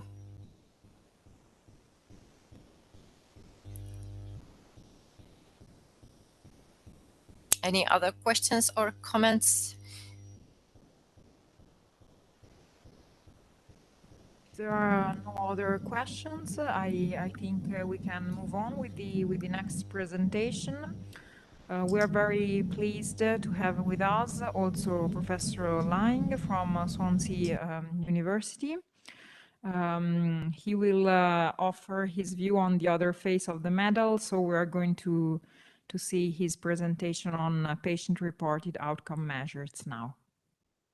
Thank you so much, and thank you for inviting me to your symposium. It's been a great morning so far. I've really enjoyed it. And as you say, I'm going to talk about a different form of patient-reported measure, another way of hearing the patient voice, and that is patient-reported outcome measures. So I'm Hamish Lang. I'm from the Value-Based Health and Care Academy at Swansea University, which is in Wales. And hopefully you can see my slides. Just a little bit of context. For those of you who don't know much about Wales, so Wales is also part of the United Kingdom. We have a population of 3.2 million, so a little bit bigger than Latvia, and health and social care matters are devolved to the government in Wales, so it's a devolved matter. And we don't have the provider purchaser split that colleagues in England have, and I think you have in Latvia. We have integrated health boards, so we have sort of population health organisations to deliver the care. The overall budget is about just under 10 billion euros a year, although in the last year it's been more than that. And value-based healthcare is a design principle in Wales, enshrined in Healthier Wales, which is our long-term plan from the government for health and social care. And that's been recognised by the World Economic Forum, who've designated Wales a global innovator hub for value-based healthcare. And I'm pleased to say in the Academy we're affiliated with the European Alliance for Value in Health, which we greatly appreciate. So just quickly to get to why I'm talking about PROMs. What is value-based healthcare? Well, value in this context was described by Michael Porter and Elizabeth Preisberg at Harvard about 10 years ago. And they defined value in a very economic, economist kind of view. It's outcomes divided by cost, but they said specifically it's the outcomes that matter to the patient or the person receiving care, divided by the cost of the cycle of care that achieve that outcome. Important that it's the outcome that matters to the patient. And the outcomes that do matter to patients are, of course, clinical outcomes. Patients do care about clinical outcomes, but they also care about a whole lot of other things, and we capture those through patient-reported outcomes. So I'm going to talk now about what we do in Wales with patient-reported outcome measures, or PROMs. And these are, certainly the ones we use, are validated PROMs that have been designed. They're often international, but they've been designed with the patient as part of defining what matters and what should be measured. So we use PROMs in a number of different ways in Wales, really to amplify the patient voice. So we use them in episodic care. So episodic care is, for example, having a procedure like a new hip. So there's a kind of start and end. It's just a single episode of care. But we're also very interested in their use in long-term care, which of course is where most of the resources of the health service are spent, people with long-term conditions. We use them to inform service redesign, and we do also use them in procurement, and I will just say a couple of words about that at the end. I should say we do also measure patient reported experience measures, and we take part in the national surveys and also the friends and family test that Chris mentioned earlier. So in episodic care, how do we use them? Well, we capture a validated PROM from a patient before the intervention takes place. If you like, that's the kind of pre-intervention state. And we do that to establish and to document what the patient's needs are. So to stick with my example of the hip replacement, that's moving beyond the fact that they have arthritis of the hip. Is actually understanding of how that is impacting on their life. What is the need that the person is seeking to have addressed by the procedure? And to be honest, that is not something that always used to take place in the conversation. But by capturing it in a PROM, it almost forces a discussion of patient need. And that encourages co-production or shared decision making. It encourages the clinician. I am a doctor. I am one of those people that Chris was talking about, although I hope I'm one that takes patient experience and patient outcomes as being very important. But it does encourage a joint decision about what's the best way of proceeding. And it does establish a baseline too that you can benchmark against. And then you measure that patient-reported outcome measure again at a fixed period after the intervention, and that will vary a bit, but we normally develop a consensus view of when that should be. And that documents whether those needs that the patient identified before the procedure have been met. Have their PROM responded? Is that reflected in the scores? It also allows benchmarking of the clinician or the service or the hospital or indeed the procedure against others in the system. And of course, it helps to define the value of the intervention. What did that intervention cost? What has been the improved outcome for the patient?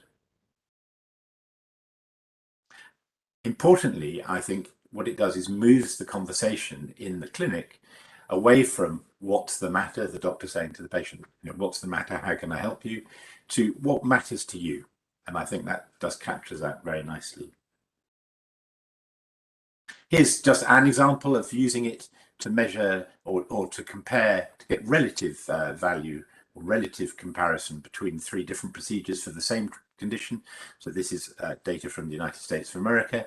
It's for prostate cancer, and it shows the patient-reported outcomes and cost for 3 different ways of treating the same problem.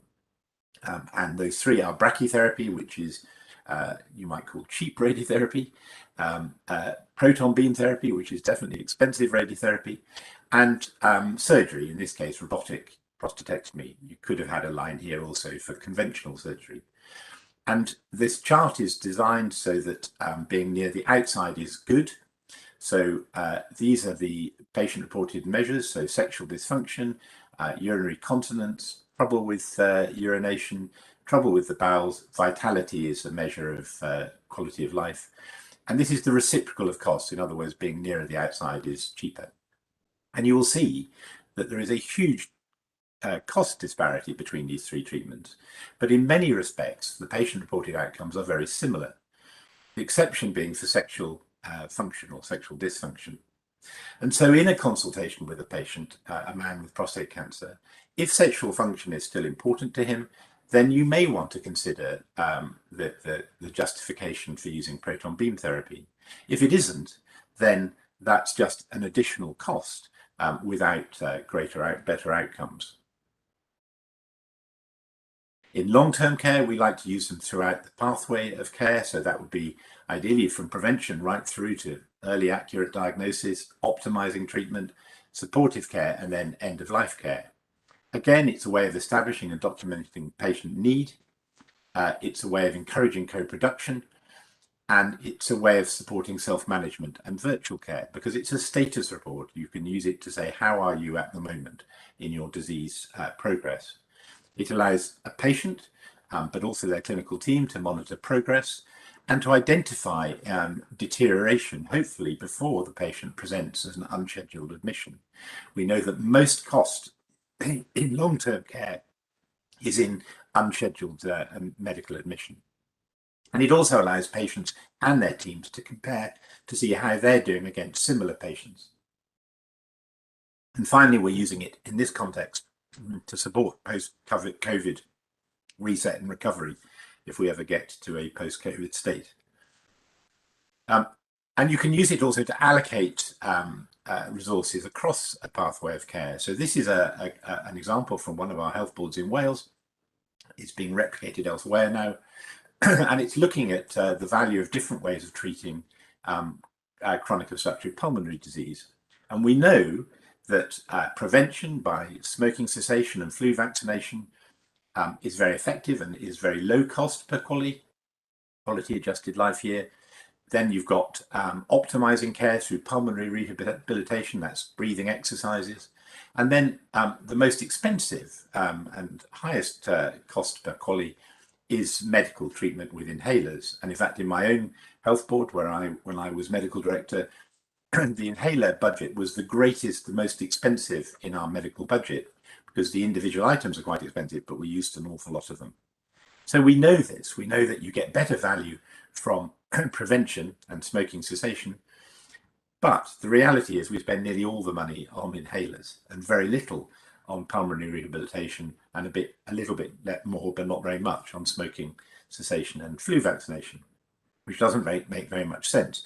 And in the health board that started this work, they were able to move £1 million from the inhaler budget by investing about half that in pulmonary rehabilitation and smoking and flu vaccination. And they assessed the outcome of that by measuring patient-reported and clinical outcome measures to show that it was achieving better outcomes at lower cost. Service redesign, so that was an example of service redesign, but you can use it to identify different cohorts of patients with different needs. And I'll give you an example of that in a second. It also allows you to move patients more safely to virtual care, and that can either be synchronous, that is to say a video consultation or a telephone call, both clinician and patient connected at the same time, or asynchronous, where you give patients information and tools to look after themselves and the opportunity to message the clinical team using the PROM as a way of giving data to the clinical team to help them give advice. This helps encourage self-management. It helps empower patients who feel much more in control of their condition. And it also drives continuous improvement, which of course is what we all want to see.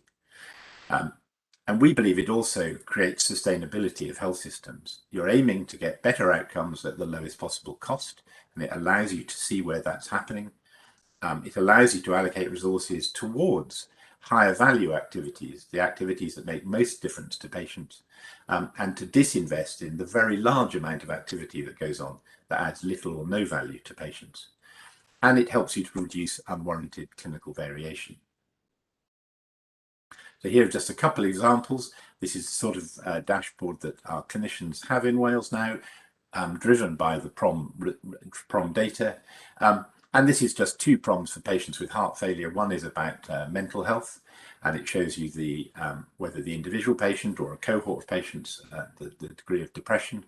And this is a cardiomyopathy questionnaire for people with heart failure. And what it shows lots of things, but one of them is that actually 2/3 of the patients are stable, whereas about 15% are reporting severe symptoms.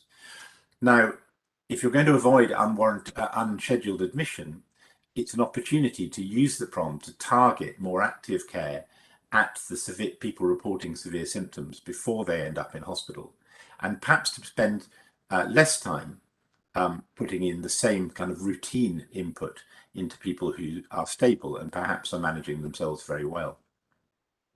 This is an example from an R&B Health Board, one of our health boards, that probably leads the way on value-based healthcare in Wales. And there's lots of data on here, but just to make the point was that they have a clinic for Parkinson's disease, and they used the PROMs, and they realized that actually patients were falling into 3 quite distinct groups. There were people who were new patients and they had a particular set of needs. There were people who were stable, who perhaps didn't need to be seen regularly every 3 months, as was the case at the time, and could be managed virtually. And then there were people with complex needs who needed a multidisciplinary approach with speech, swallowing, balance, psychology, all in the same room. When they were trying to do all of this in one clinic, they were either over-providing resource for some patients and not meeting the needs of others. So they separated it into 3 streams and took different approaches based on the PROMs that patients were filling in. They also identified an awful lot of unmet, previously undiagnosed depression.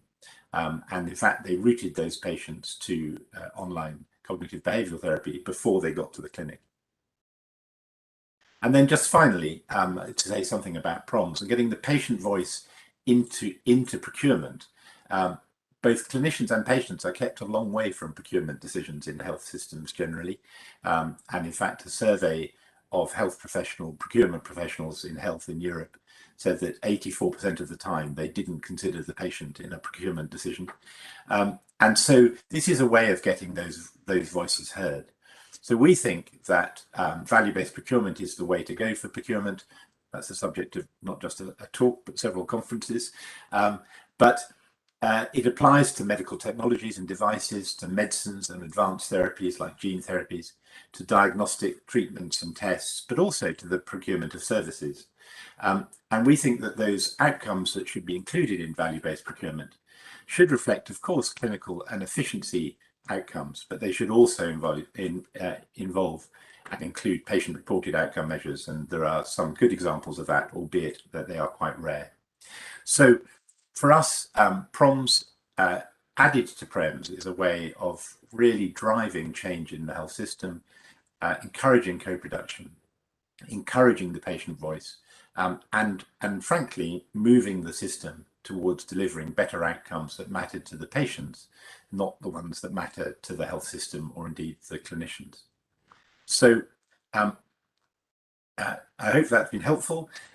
This is my email address and web address, and the QR code will take you to that if you have further questions, but I think we've got 1 or 2 minutes for some questions now. Thank you, Professor Line. If there are no questions, I would like to ask you a question. So basically, our research group is, well, first of all, thank you, of course, also for your intervention. It was very interesting. I would like to to take profit of the fact that you are here to ask your question, because our research group is now conducting this survey that is addressed to patients that are struggling with hepatitis C. It is a mixed survey, so both PREMs and PROMs together.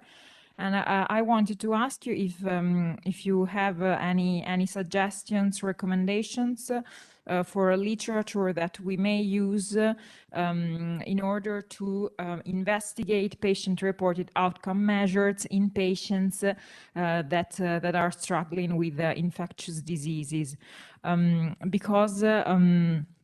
For example, we noticed that most patient-reported outcome measures are related to pain management and so on.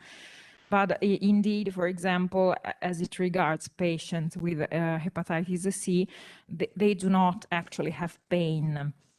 So it is very difficult to use regular scales, PROMS scales for this category of patients. And I wanted just to know if you have any experience of PROMS questionnaires that are used also for infectious diseases. Thank you.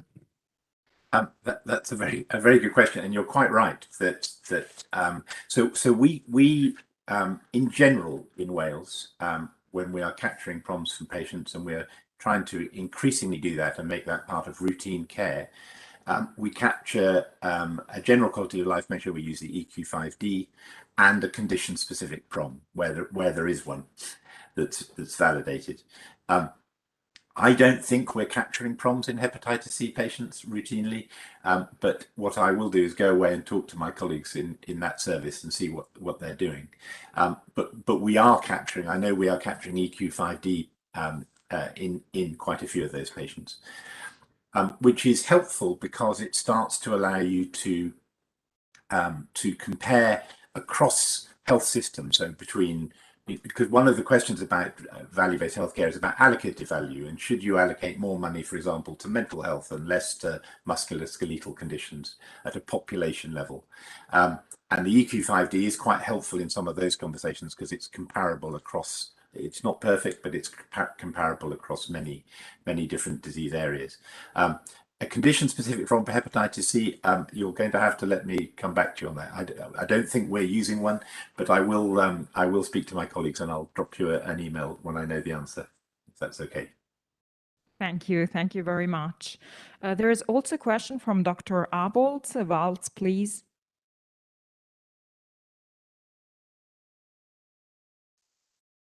Yes, thanks for the opportunity. Sorry, very short question. Sorry for my ignorance.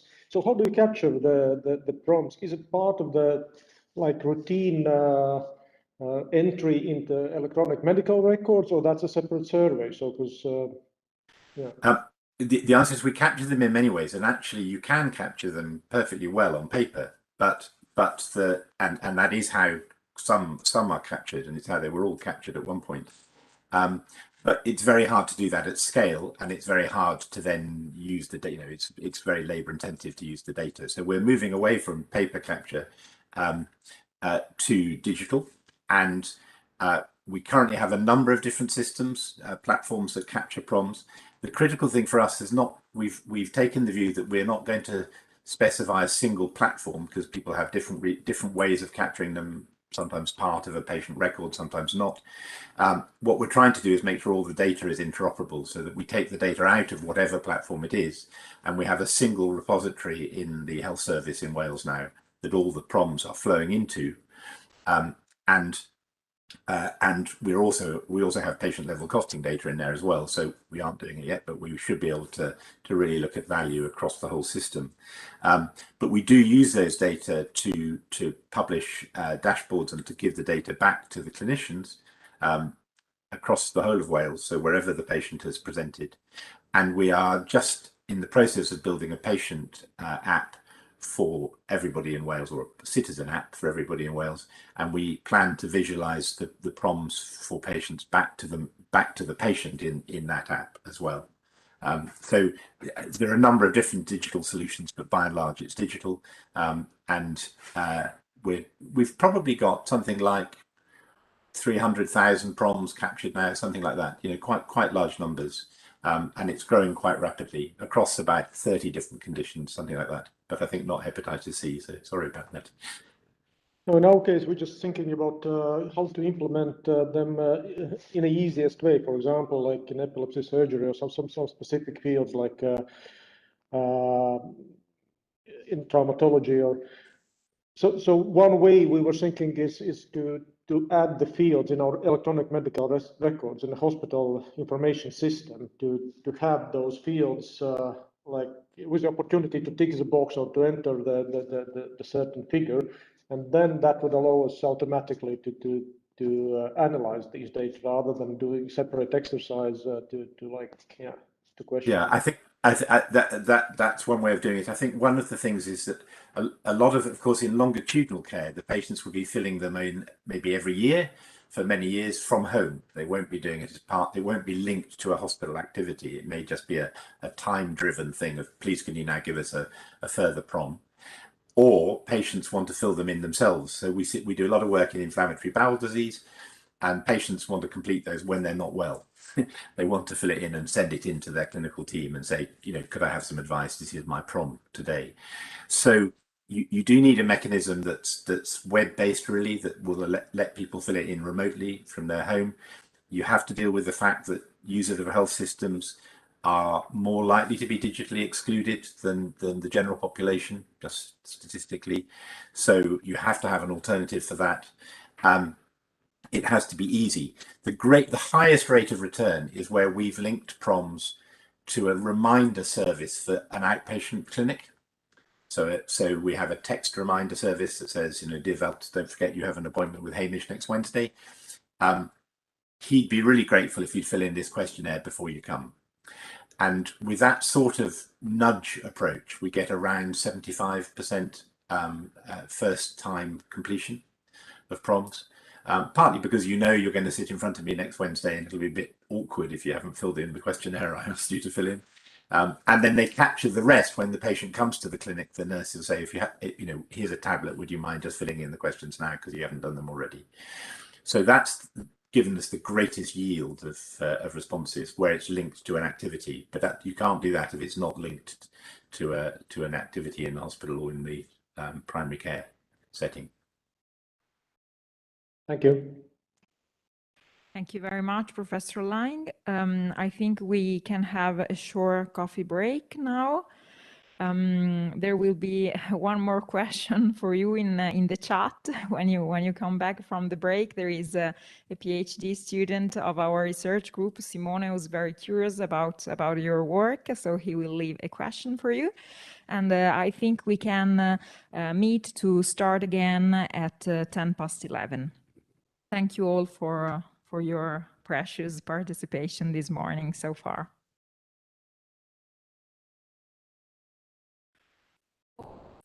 Welcome back.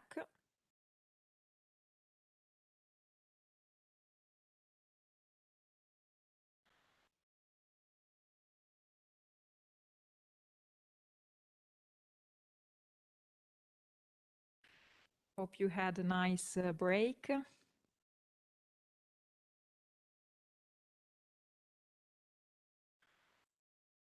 We are about to start with the second session of this morning. So now we will see the experience of the PREMS Observatory in Italy, how it was developed and implemented.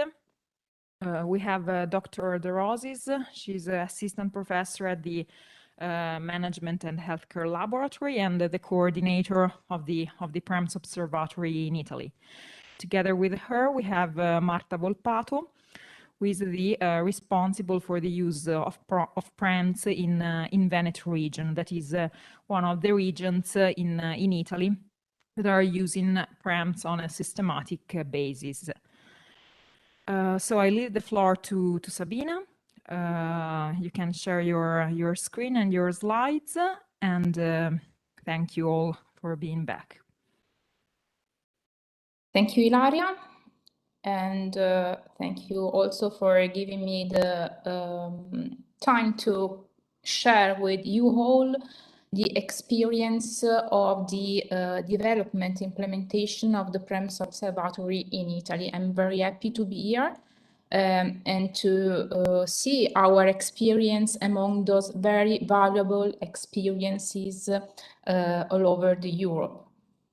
This is the, let's say, the project, the initiative that feed the knowledge and technology transfer process from Italy to Latvia, and it started from several kind of evidence we already know about the need of collecting data from the patient point of view, also to address a measurement gap in the value delivered, truly delivered to people. So I started with a piece of a report of the OECD.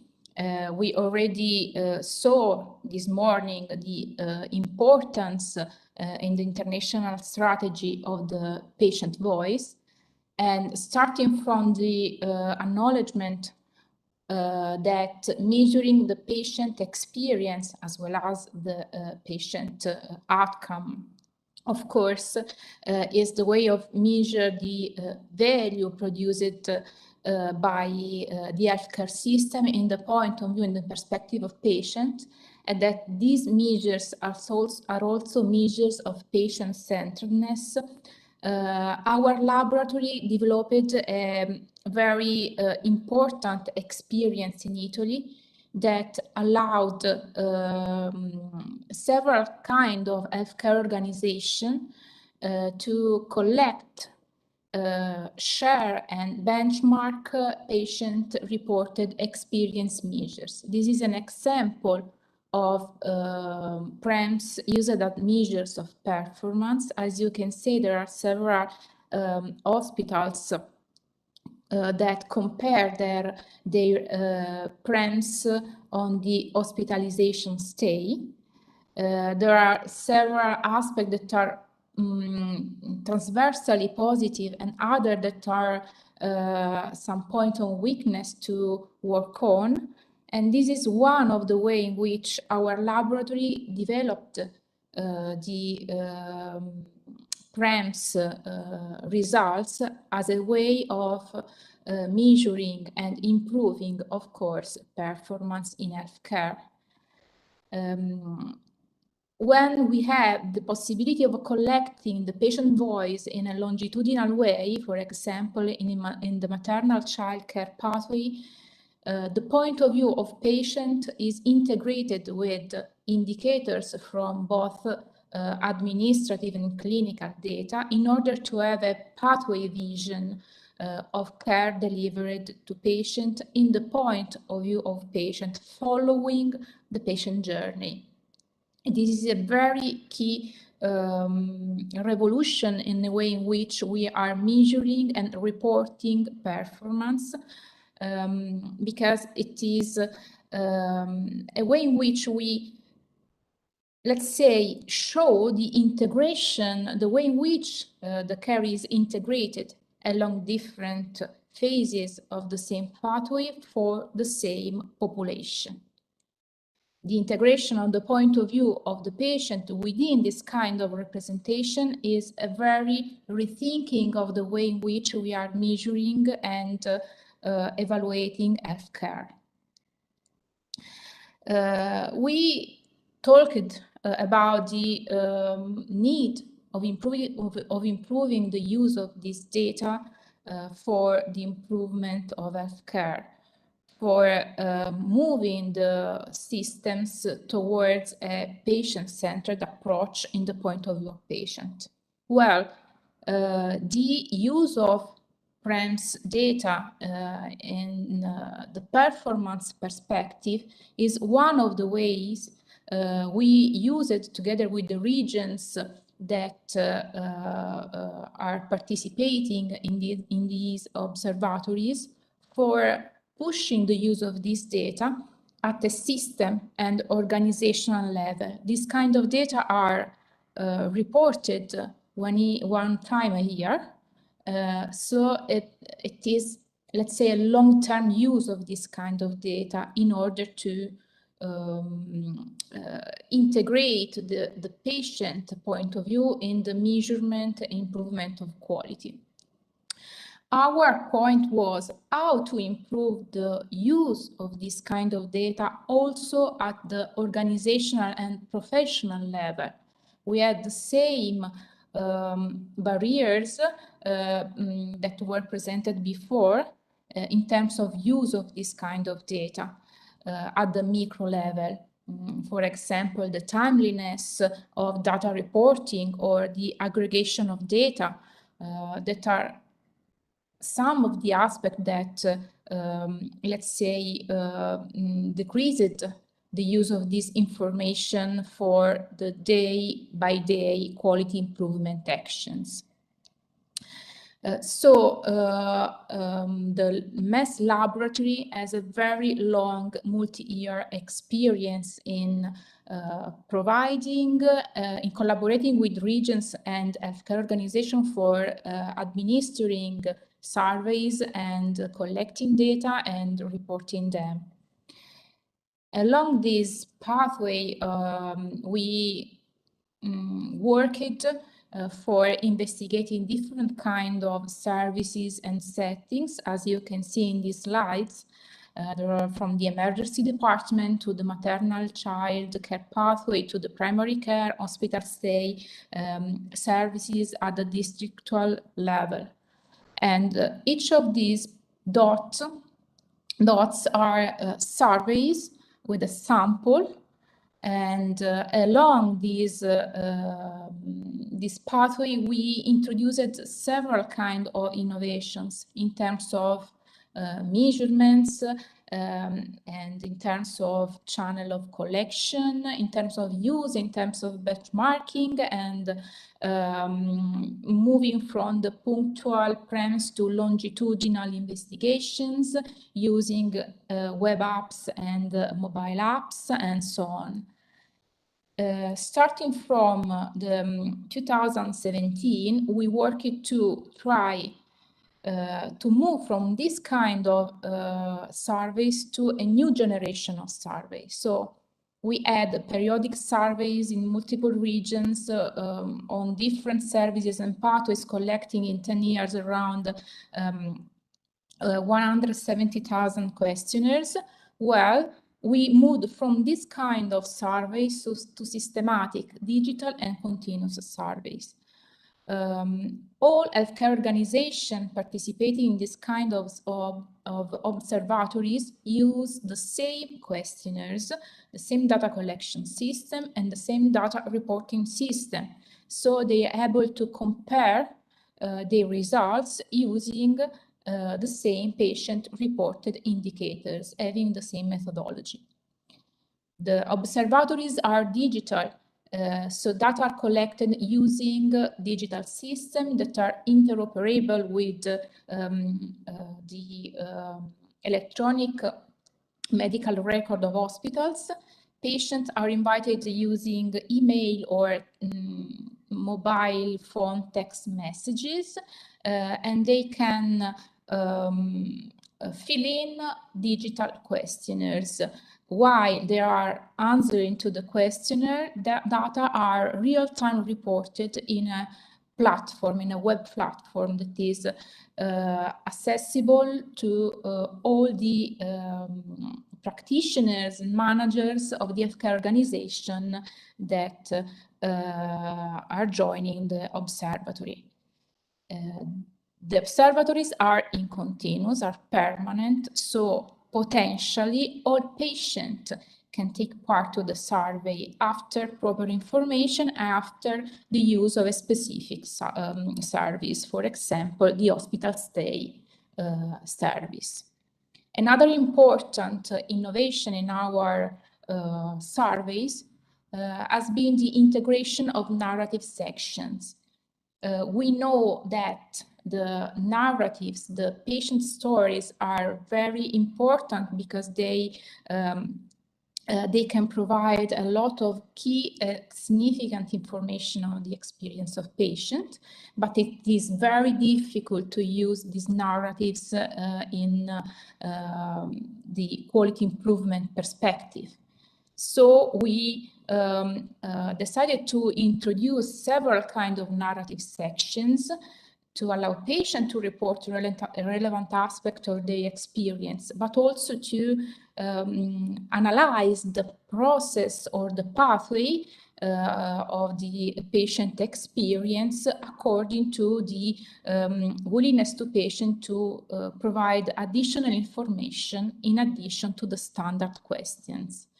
This is an example of the, let's say, it's the scheme of the questionnaire on hospitalization, and the green boxes are the represent the 5 open questions that patient can fill in. They are about the welcoming into the hospital, the relationship with professionals, the comfort of the facilities, positive and negative aspect, and the experience, the positive experience with specific professionals that improved their hospital experience. Also in the longitudinal surveys and in the prompts surveys, we have several kinds of narrative sections in order to collect the point of view of patient also in this qualitative way. Also, the narrative stories are reported in real time in the web platform.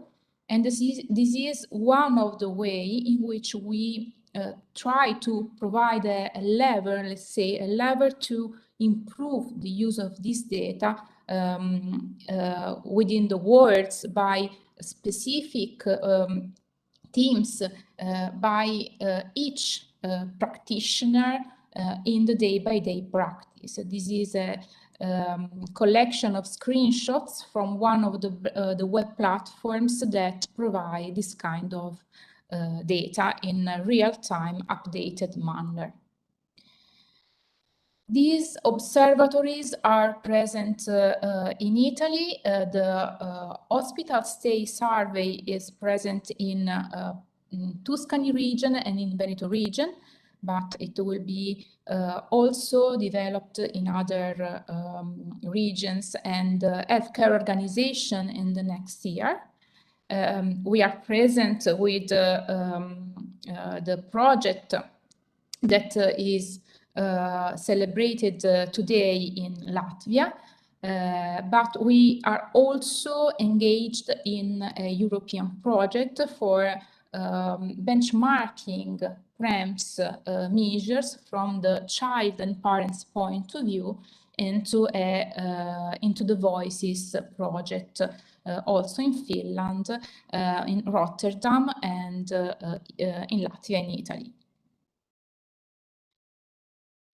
Additionally, we are working with the OECD consortium within the Paris Patient-Reported Indicator Survey initiative in order to collect the patient point of view and the professional's point of view on the primary care, with a focus on the coordination and integration of care for chronic patients. We are developing a field trial in 3 regions, but we are developing with the Ministry of Health an observatory on PREMS and PROMS of chronic patients for the whole country in the next years. So currently we have several healthcare organizations, several public hospitals that collect the patient voice on the hospitalization. As you can see in this slide, the green dots are hospitals that are already within the observatory. The yellow dots are hospitals that are implementing the technical requirements to join the observatory, and the gray, I think it was blue dots, were hospitals that are starting to collect data in this month.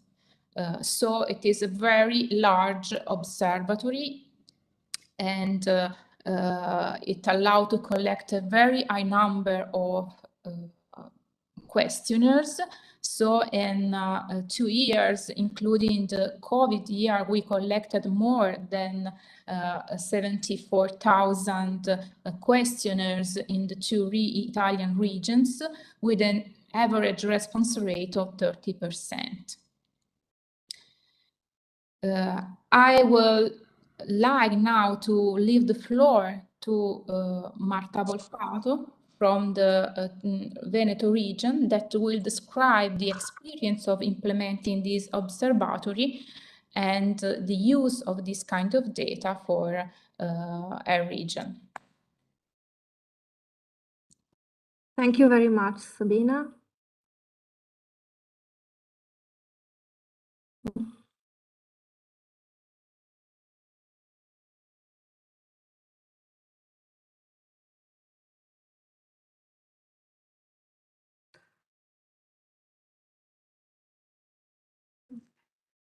Good morning, everyone. As Sabina said, I'm a member of the PREMS Observatory Coordination in the Veneto region, and I'm going to talk about the development of the observatory in this context. I'd like to start by giving you some background information specifically about the political vision that led to the observatory birth. The target is the quality evaluation, and in particular, the need to measure the health services quality by different perspectives. In addition to the external performance evaluation systems, we can rely also on internal organizational climate surveys and on patients' feedbacks, starting from the continuing real-time PREMS observatory. Regional policymakers intended to implement a multidimensional performance evaluation system. So a few years ago, they chose to plan this service by specific regional laws. So far, the PREMS observatory in the Veneto region has regarded the patient's experiences in hospitalization. The observatory started 3 years ago, in late 2018, and was firstly implemented in a local health authority that directly managed 7 hospitals. It took almost a year from the kick-off meeting to the first presentation and public disclosure of the preliminary results to professionals. The joint of other local health authorities was complicated by the pandemic emergency and partly postponed. Currently, the data collection is perfectly ongoing in 19 hospitals, and the Regional Oncology Institute is working on the setup phase. The full deployment of the PREMS observatory regarding hospitalization is expected to be completed in the next year. The observatory will then be extended also into other areas and services, for example, primary care, outpatient services, district services, care homes and other settings outside hospitals, urgent and emergency care services, other specific pathways and social services. Some of those areas are being explored by the researchers of the Management and Healthcare Laboratory in collaboration with local healthcare professionals, in order to extend the regional evaluation system as soon as possible. The data collected so far show that patients are quite interested in participating to the survey. Considering the time period since the beginning of the observatory, there are about 72,000 patients who accepted to take part to PREMS, with an average participation rate of 25.4%. there is a high variability of the average participation rate among hospitals, and the trend is strongly affected by the level of healthcare workers' involvement in the PREMS project. Let's see why in the next slide. Through the questionnaire, patients can give their feedbacks and evaluate many aspects of their perceived hospitalization experience. For example, humanity, respect, communication, and involvement in their care path. On the other side, healthcare professionals can consult these real-time results and read patient stories on a dedicated online platform. Thanks to this information, there can be an improvement of the quality, and more patient-centered health services can be perceived. Since professionals are gratified by patients' positive narrations, they are also more involved and proactive and tend to propose the participation to PREMS Observatory to other patients. The patient's participation rate mostly depends on workers' motivation. If, for example, practitioners don't have a timely access to the platform, they are discouraged in informing and enrolling new patients. The number of patients that answered to the PREMS questionnaire over the last 3 years is about 24,000. After the initial experimental period, the ratio between patients who responded and patients who accepted to take part to PREMS became stable around 35%. The trend of the average response rate has been quite stable since the beginning of COVID emergency, even if there is still a high variability among hospitals. Here are some examples of closed-ended questions. Were you greeted with kindness and courtesy by the hospital staff of the ward? During the hospitalization, did you feel treated with respect and dignity by the doctors and the nurses? Was the information written in the discharge letter clear? I've selected these items about communication and relationship with staff because they are very relevant to both patients and professionals. They show that the patient's evaluation is globally very positive, to the entire journey of the hospitalization from the access to the discharge. Another relevant indicator is the number of stories collected in the narrative sections of the questionnaire. Since the beginning of PREMS Observatories, almost 28,500 stories have been collected. Every patient can answer up to 5 questions regarding different aspects of his hospitalization journey in order to underline what was relevant to his individual experience. The majority of stories regards the staff value because patients mostly want to report the positive professionals' behaviors that made a difference to them. Patient stories can be used not only for quality improvement action, but also for motivating the healthcare professionals. A last interesting use of PREMS Observatories results is the possibility to cross them with the professional's point of view. Since the healthcare workers have the chance to participate to the periodic internal organizational climate surveys, policymakers, top managers, and researchers can focus on a specific aspect and compare the different narratives from both patients and professionals provided by the two surveys. An example is the patient's needs dimension. While patients are asked about the overall evaluation of their received assistance in wards and their involvement in the care path choices made by doctors, professionals are asked if meeting patients' needs is considered a priority for the organization where they work.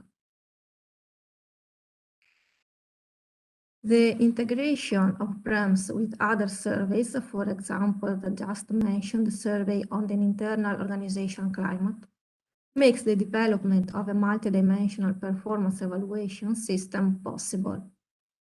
Currently, professionals and researchers are already working for extending PREMS to all regional providers and settings. Finally, another evolution that is going to be further explored in the Veneto region is the public disclosure of some PREMS indicators to citizens. I'd like to thank all the organizers of this meeting for inviting me today, and thank you very much for attention. Thank you, Sabina. Thank you, Marta. I don't know if there are any questions already. Otherwise, I would invite both speakers and other guests to write down your questions in the chat so that we can move on to the next presentation because we are a bit out of time. Thank you again for being here. So the next presentation is mine, so I'm going to share the screen now.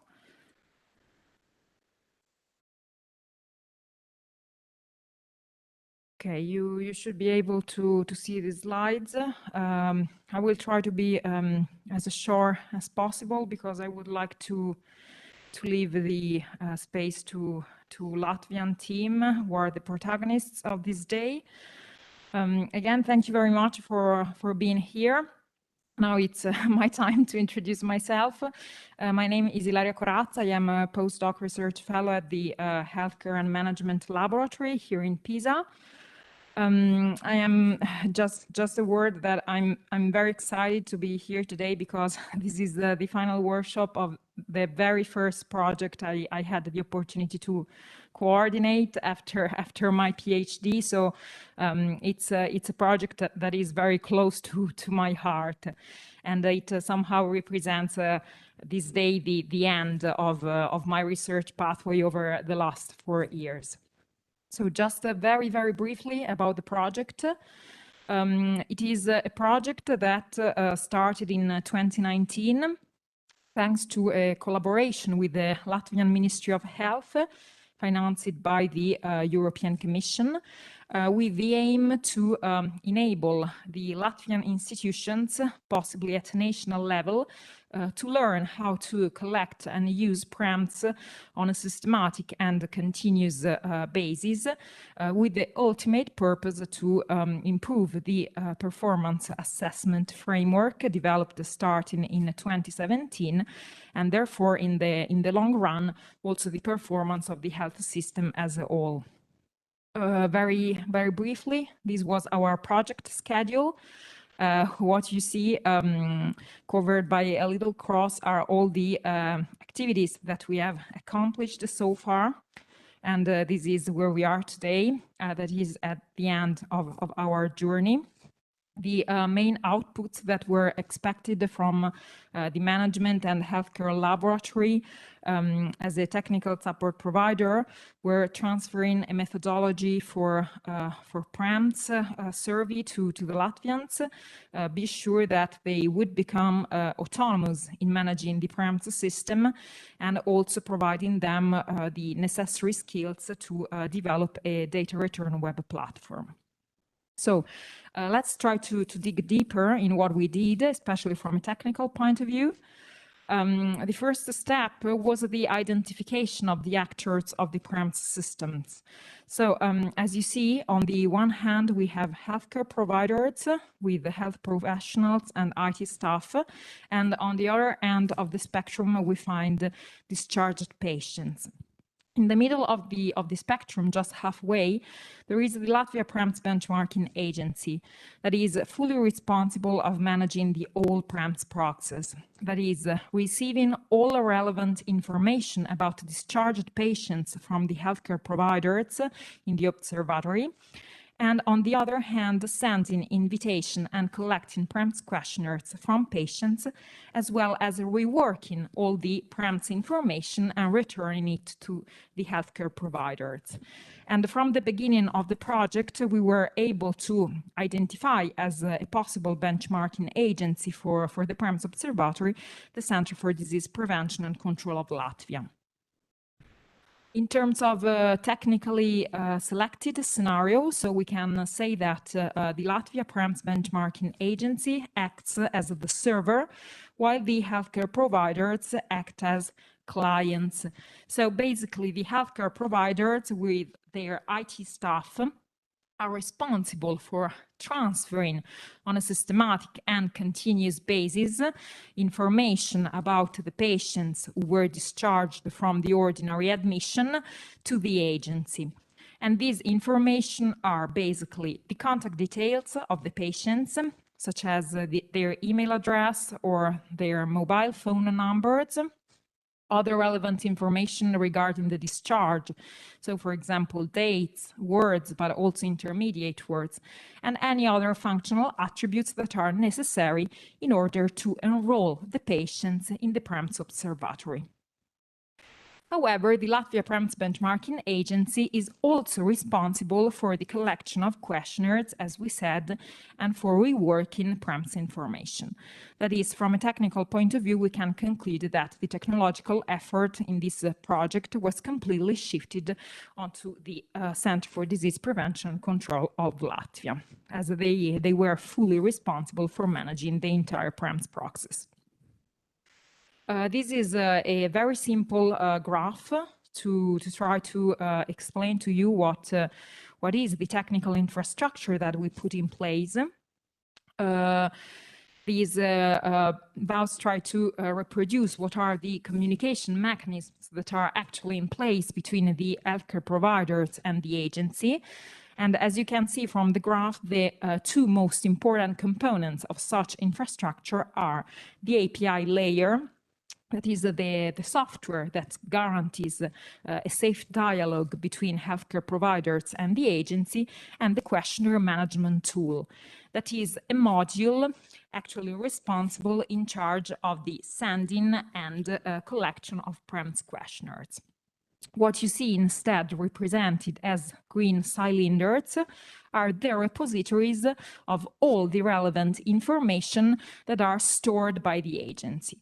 So all information regarding patients enrolled at the time of discharge, all information regarding patients who are actually contacted to take part in the survey, and finally, the repository with the PREMS responses.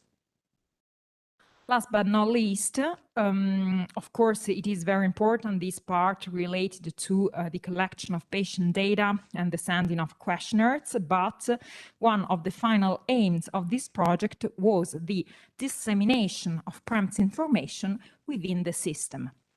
And this technical infrastructure that we saw allows, on the basis of web services, also to accomplish this task.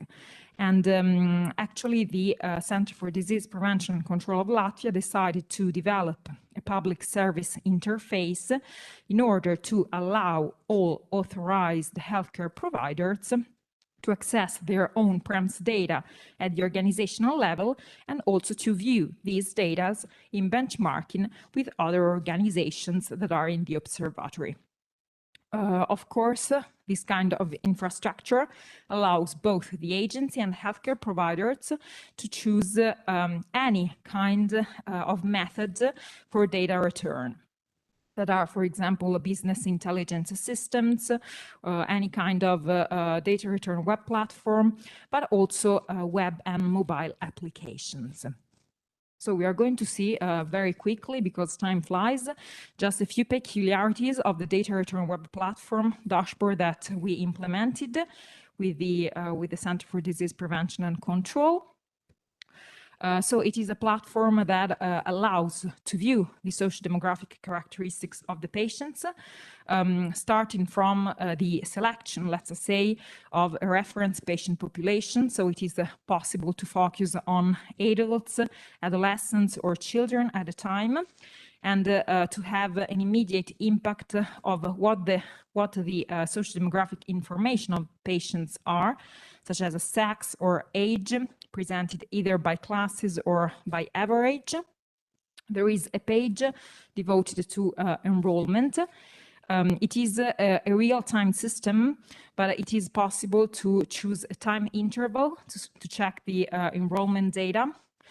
it is possible to select a specific healthcare provider for data visualization and also a specific word or more words of interest. And it is possible to see the number of enrolled patients in absolute terms, as well as the percentage rate. In terms of monitoring, we can see instead the number of patients who were contacted, as well as the number of questionnaires that were received by the patients and the relative response rate. All this information in absolute numbers is also available on a daily basis according to the discharge date of the patients. But this is not the end, because this information are available not only at the healthcare provider level, but they give the possibility to the agency to see also the results for the entire observatory. So all healthcare providers at a time. If, of course, it is possible to view the PREMS results from the questionnaires, from this page, it is possible to select the questionnaire section of interest. If, for example, we want to see what is in a patient experience in the world, this is an example of how PREMS are reported to the agency and to the healthcare providers. So again, it is possible to select a time frame, the healthcare provider, and in this case also to split the PREMS results by patient sex. And there are two types of graphical representations available for the agency, either by healthcare provider or by answer choice. Finally, since the questionnaire is a semi-structured questionnaire, so it does not include only closed-ended questions, but also open-ended questions, it is possible for the patient to leave free text and free comments that are also reported in the dashboard that we developed. In terms of project outputs, we started with these expected outputs. So we were expecting at least 5 providers in the PREMS Observatory in the end of the project, and at least 1,000 patients contacted together with questionnaires collected and processed.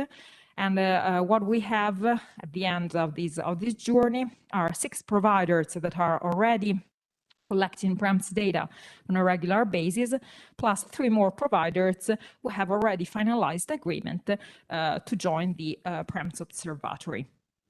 In terms of contacted patients, we reached almost 10,000 contacted patients, and there are already more than 3,700 questionnaires collected and processed. These are some of the technical materials that we provided to the agency and the European Commission.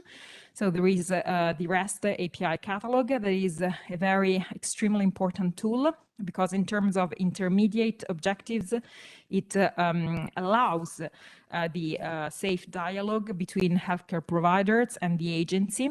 So basically, in practical terms, any healthcare provider in possess of an API key and having an agreement with the agency can access the PREMS Observatory by using the microservices that are specified in this catalog. And it is a tool that plays a very important role also in the long run, because it is the tool that ensures the scalability of the system at national level. And this is just an example of some reports that we delivered to the European Commission during these years. I'm going very quickly and close and leave the floor to my colleague Santa from the agency.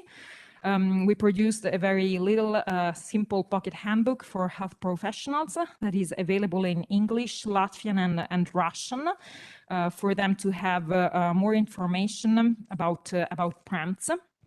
And it is a reprintable handbook in the sense that it will be available to the Ministry of Health and the agency for all the healthcare providers that will join the PREMS Observatory in the future, and also in order to train health professionals. And we produced 2 videos devoted to the Latvian Ministry of Health and the European Commission. We have this first video that was made in order to promote the project, and a second video, more of a technical content, devoted to the Latvian agency in order to train future healthcare providers. Thank you very much for your attention, and in particular, thanks to the Latvian team for working with me and Domenico during these 2 years. Okay, so we are going back.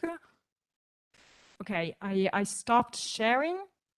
Also for me, I repeat the same. So if you have some questions, please leave them in the chat. And I think we can move on with Santa's presentation now. Hilary, you're sure? Maybe Christine is from program. You are right with Christine's presentation. Christine, please. Thank you a lot. Thank you, Ilaria, for this introduction about our experience. I will try to share my presentation. My presentation is very short because my exercise for today is, do you see? I think no.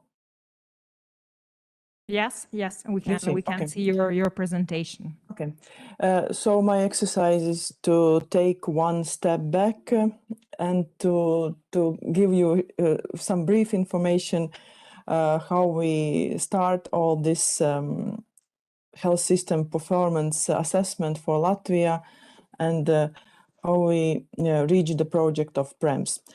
So all began in 2017. In Latvia, Cabinet of Ministers adopt the reform strategy for healthcare system, and here you see this performance indicator scorecard where we defined the main domains with indicators, how we are planned and how we want to evaluate whether we are going right with our reforms or not, and where we should work more, and which is and to build the concrete strategy that is under the main reform of healthcare system. So based on this performance scorecard, we understood that we have a lot of indicators, we have a lot of statistics, and we need to gather all the indicators and understand exactly what we measure them and for what purpose. So that's why we have this first project, developing health system performance assessments for Slovenia and Latvia. And here is some pictures how the work was organized. We have a first kickoff meeting when we understand the process and structure of our work, then study visit in Pisa in Italy, then trainings and workshops and meetings. And as a result of this work, or what we made together with our stakeholders, we developed the HSPA framework for Latvian healthcare system. We did not do this alone.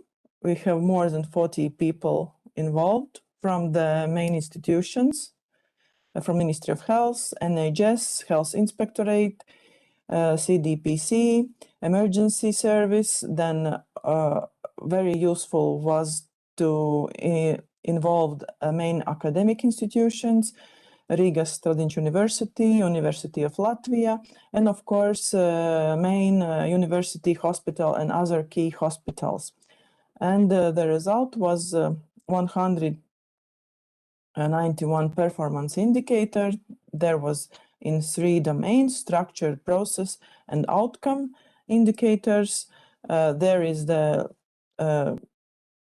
protocol, let's say, for each indicator where is clearly defined what is a data source and what the indicator and in what manner the indicator is calculated.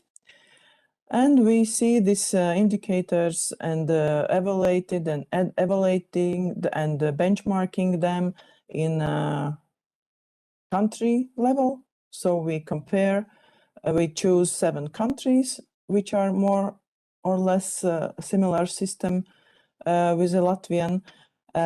And then we benchmarking with these countries. Then in the provider, in the region level, in Latvia we have 5 regions, and in the provider level, which means hospital level. Then, according to the methodology, there is these evaluation bands. Green means that we are going well, and red that the quality performance is quite poor. And here is a slide where I want to show that how we use this HSPA framework in a more practical way. So the main idea is that this all the indicators and dashboards are published in the website of CDPC. And the second one, we have this hospital mapping, hospital network. And of course, in each year we must to evaluate and to understand how they are performing, and then making changes. This as we call the hospital master plan. So these HSPA indicators is a good instrument, and we use it. And another one example is, as I told, we have this main document, healthcare reform plan, but we of course are working in the specific fields and develop specific strategies or plan for specific field. And here is the example of field of oncology. So as well, these HSPA indicators are used to evaluate situation and to understand what the main priorities in this concrete field should be. Here you see that there are indicators organized like first part is screening, then treatment, and then outcomes. And we can see where we are in a good positions, and the red ones give us for us a signal where we should more working on. And here is an example of indicators dashboard for the region, for the Rigas region, and this is the same. Obviously, these dots in the red area is the areas where we should working on. And during this HSPA project, during our visit to Italy, we started this pilot experience project through both hospitals, Riga Children's University Hospital and Myers Pediatric University Hospital in Florence, and seeing that the results of this pilot project is very successful.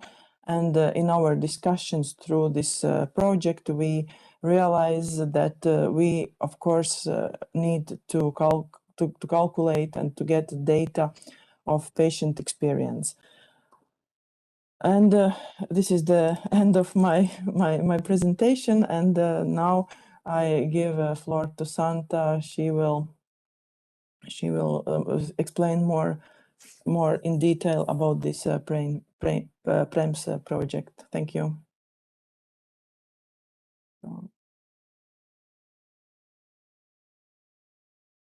But I don't. Yeah. Thanks. Thank you, Christine.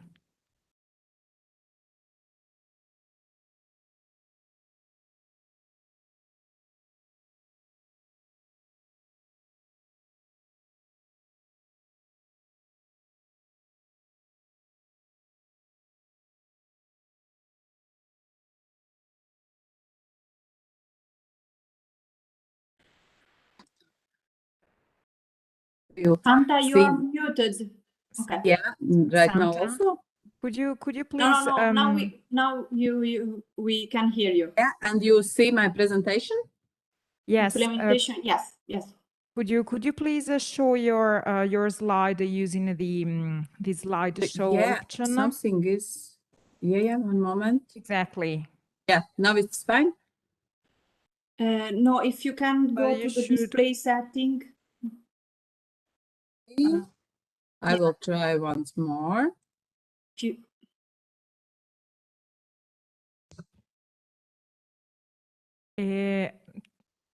If you see on the bar on the top, you have display settings.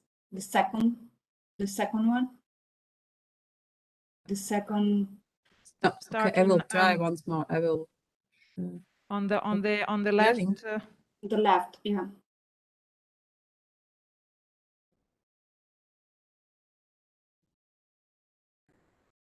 See right Okay, now. perfect. Okay.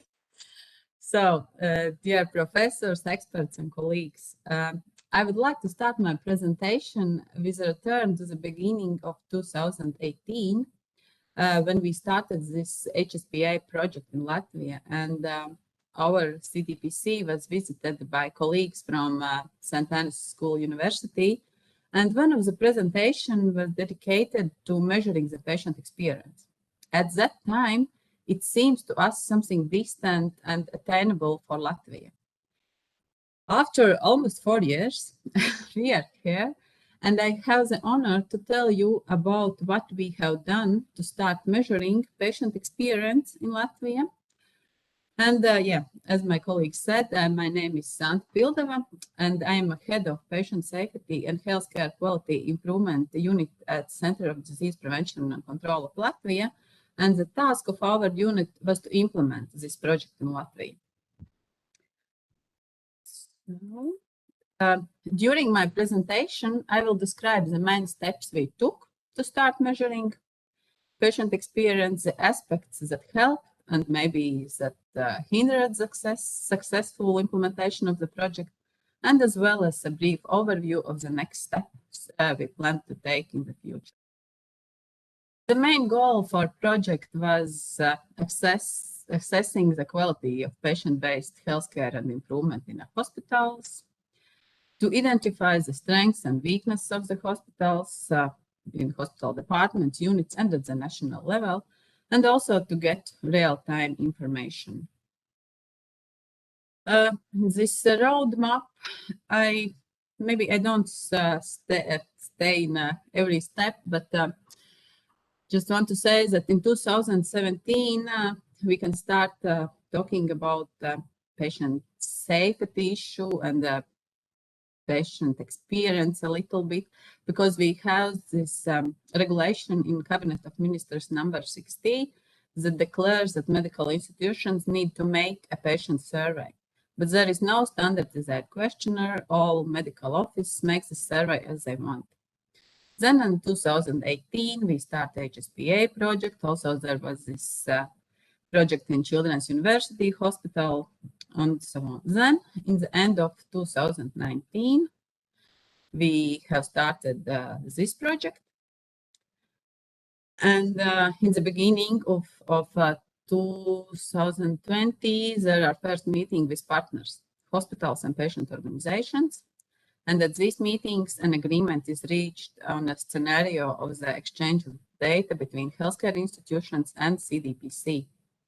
And as Ilaria showed you, we agreed that CDPC is the main driver and provider of data processing. Hospitals are transferring data to CDPC, and CDPC are sending out a link to patients. And after that, we receive data and give this raw data back to hospitals. After agreeing on chosen scenario, the development of questionnaire began. Experts with extensive experience in developing the questionnaires were involved in this process.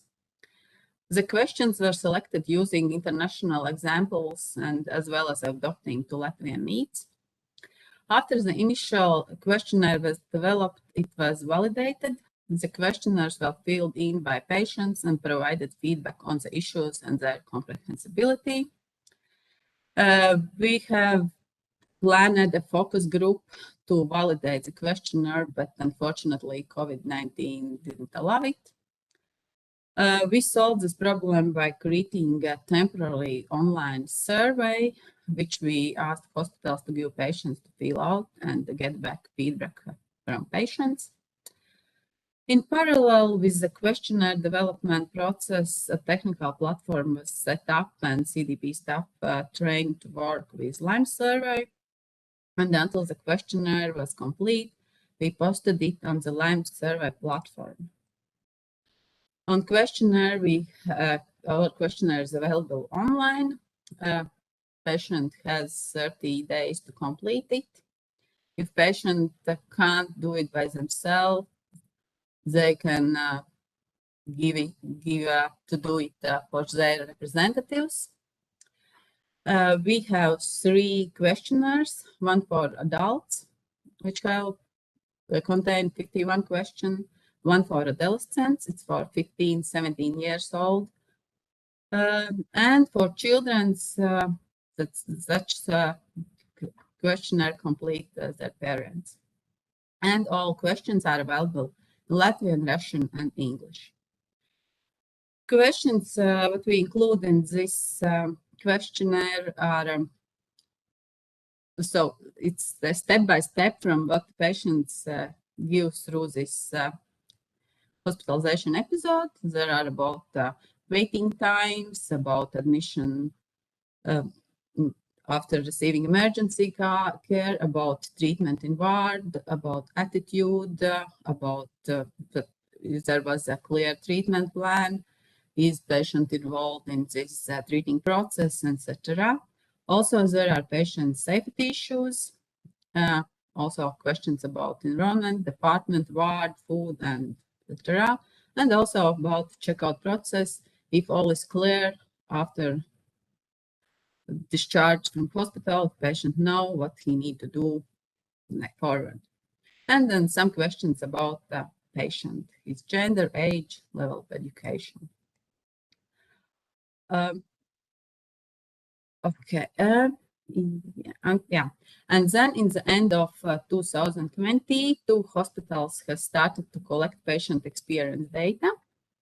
And in the beginning of 2021, we developed this monitoring dashboard, which Ilaria showed you, and where we can monitor data flow and answers for different questions. Also, there were parallel processes with hospitals. We organized training seminars, prepared the cooperation agreement, provided answers to questions, etc. Patient experience is currently being collected by 6 hospitals, including 3 clinical university hospitals. 3 more have signed the cooperation agreement and are about to start collecting that data. And several hospitals are still in the process of negotiating. Very shortly, what is necessary from hospital to take part in this platform? It's they must need to sign agreement with our center. They need to solve this technical issue with these 2 API to provide information to our platform.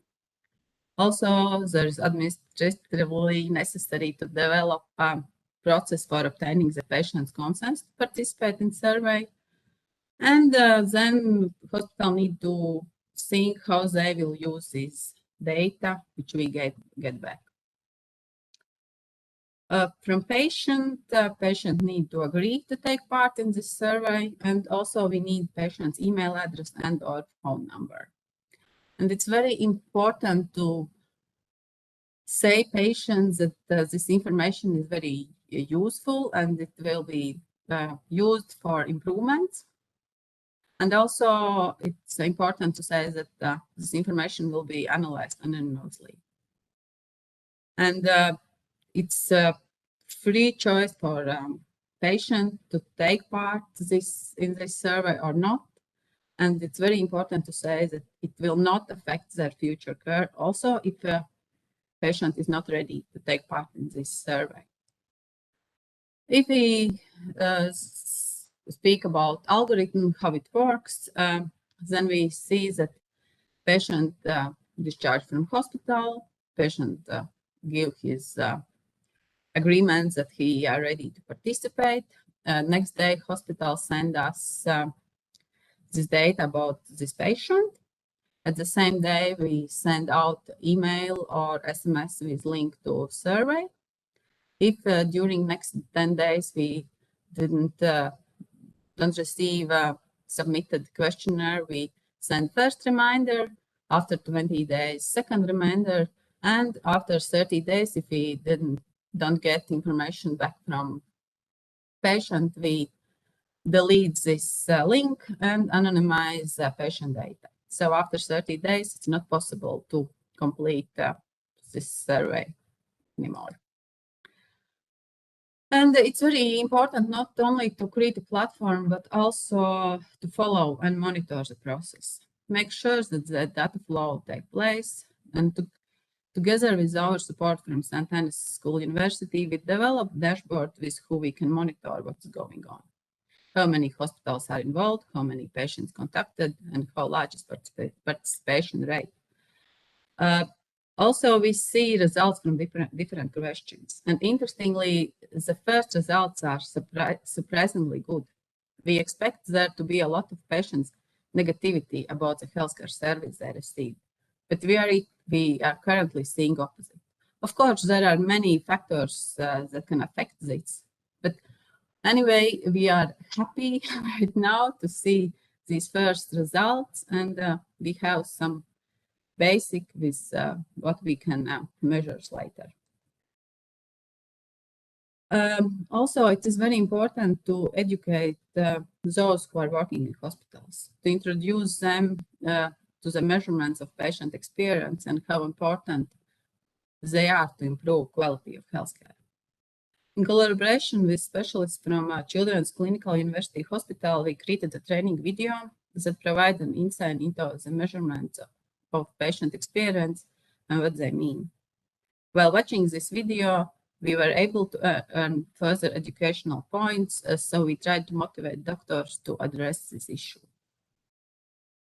We also created a separate section on the CDPC website for measuring patient experiences, which provides a brief overview of the topic, as well as answers to frequently asked questions.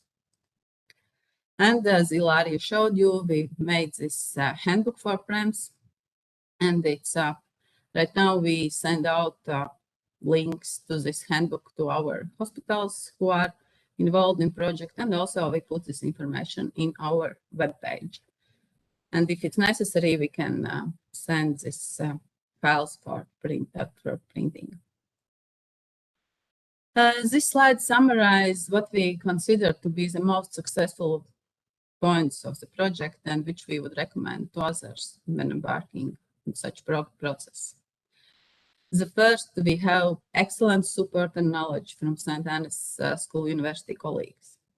You are amazing. You are amazing. Then also we have the support of Ministry of Health. It was very important because we have some points when we have situations that we are not moving forward. We have a problem and nothing has happened. But then colleagues from Ministry of Health are involved, and we solve these problems and move forward. Also very important is this hospital and patient organization involvement in the development of this technical platform and questionnaire. Also, we think that it was very good and very important that we involved professionals in development, validation, and implementation of the questionnaire. It's very important to make a validated and good questionnaire with, which later we can make comparisons, and it's very useful. Also, hospital board interest in measuring patient experience is very, very important. We see it in our experience.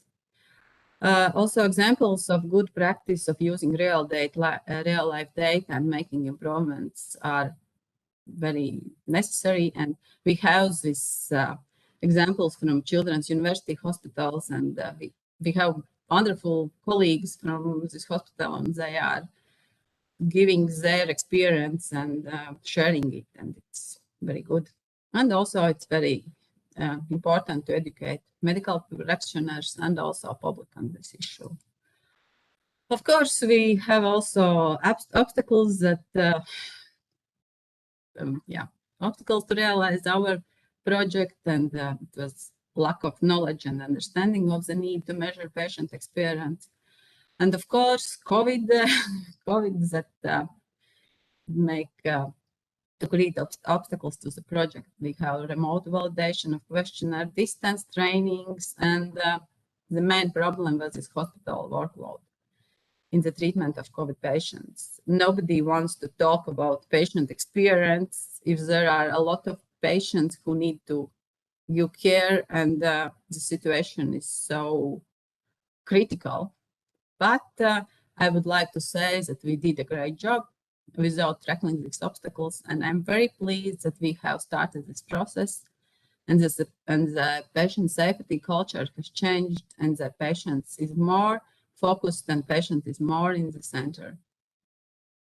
Next steps, we will continue to work, involve new and other hospitals, educate public, and also I hope so that we will use data and we can share our data with OECD and other platforms.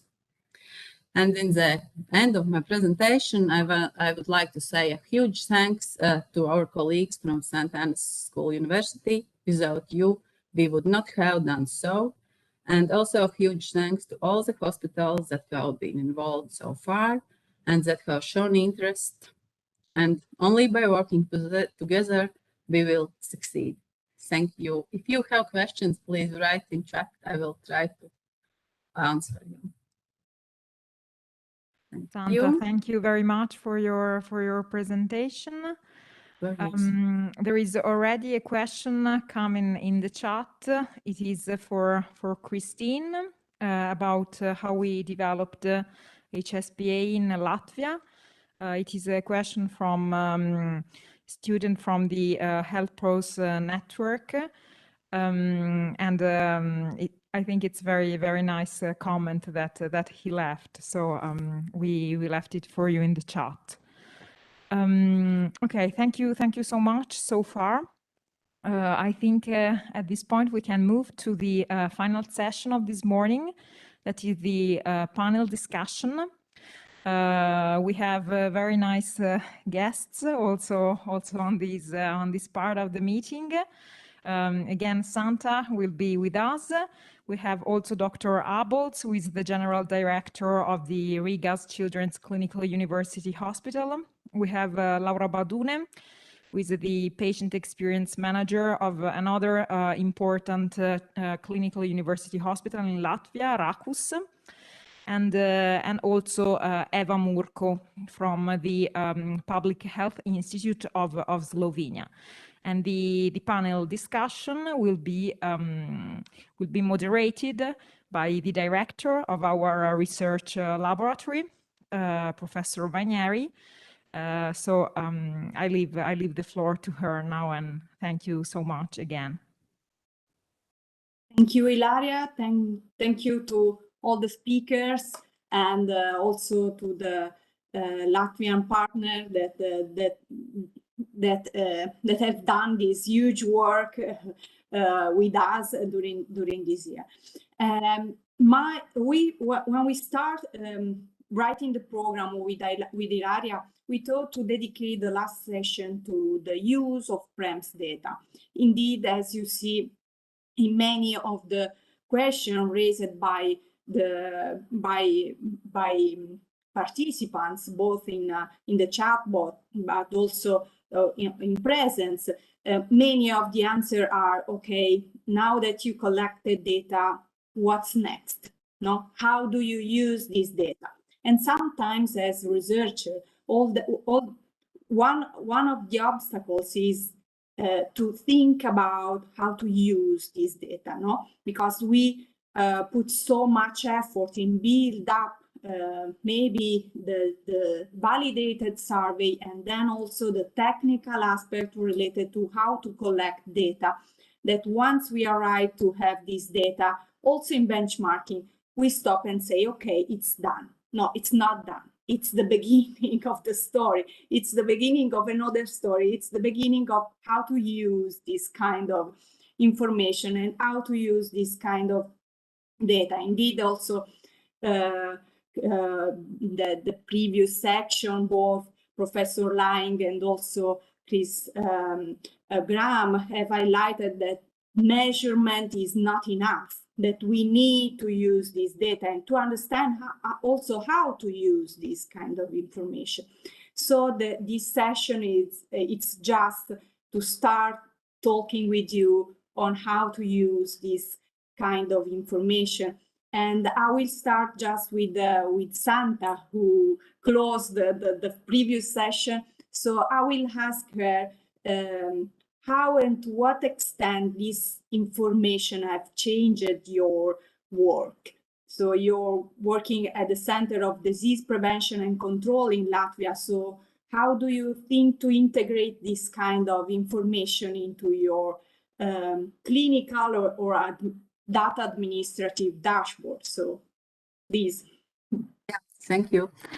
I think it's too early to talk about how the data has changed our work, or because we are only in the beginning of the process.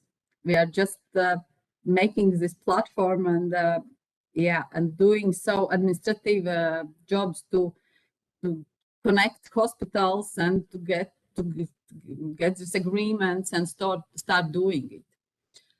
But I'm really hope so that when we will have more data, we can use it also for quality improvement and also for indicators to measure how hospitals work and how patient safety, about just patient safety issues in hospitals. Our purpose is not to do something with one or two hospitals. We want to compare data from all of them and make some comparisons between them.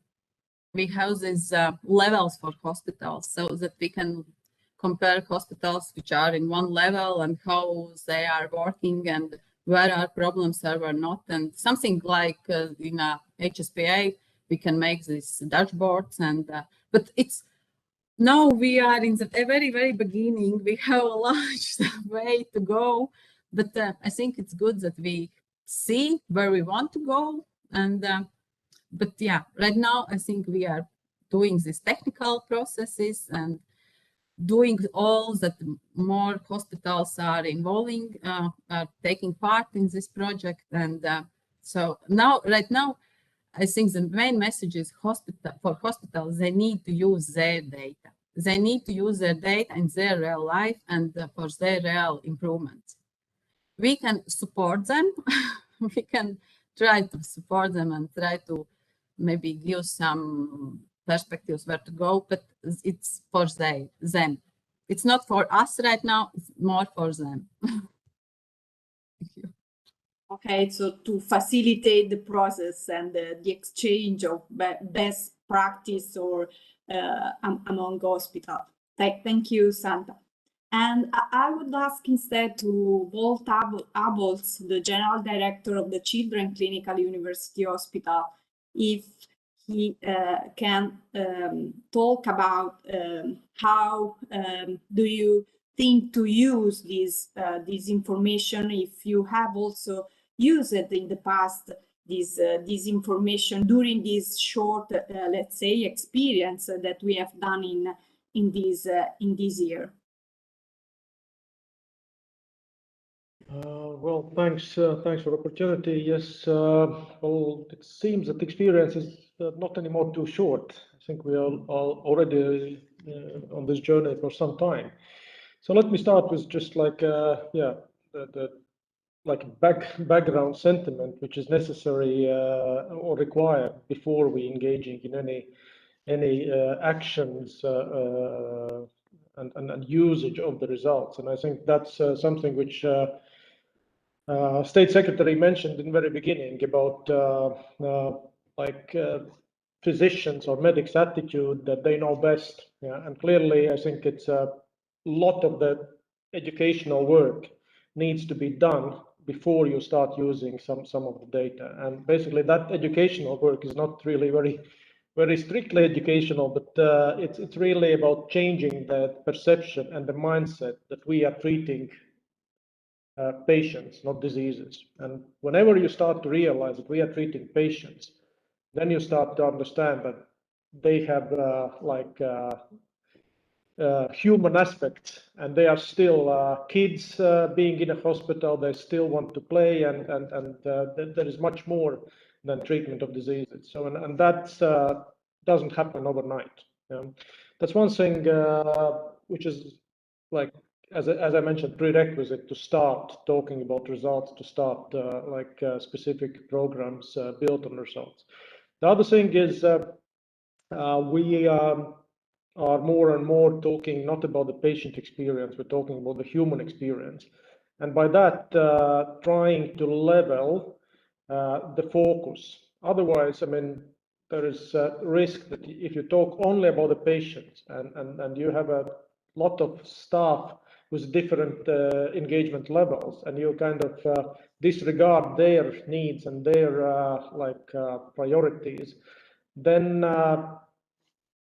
it's very difficult to engage them towards patient patient focus and improvement initiatives, etc., etc. So you need to do both things in parallel. So you need to talk about the everything you do for the staff and everything you do for any person in a hospital, being it a patient or being it a staff. So that's another recommendation, if I may say so, in that journey. And the third thing, as a prerequisite, is really the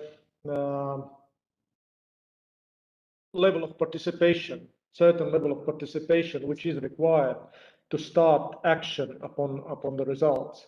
So then you can start really believe that results are correct.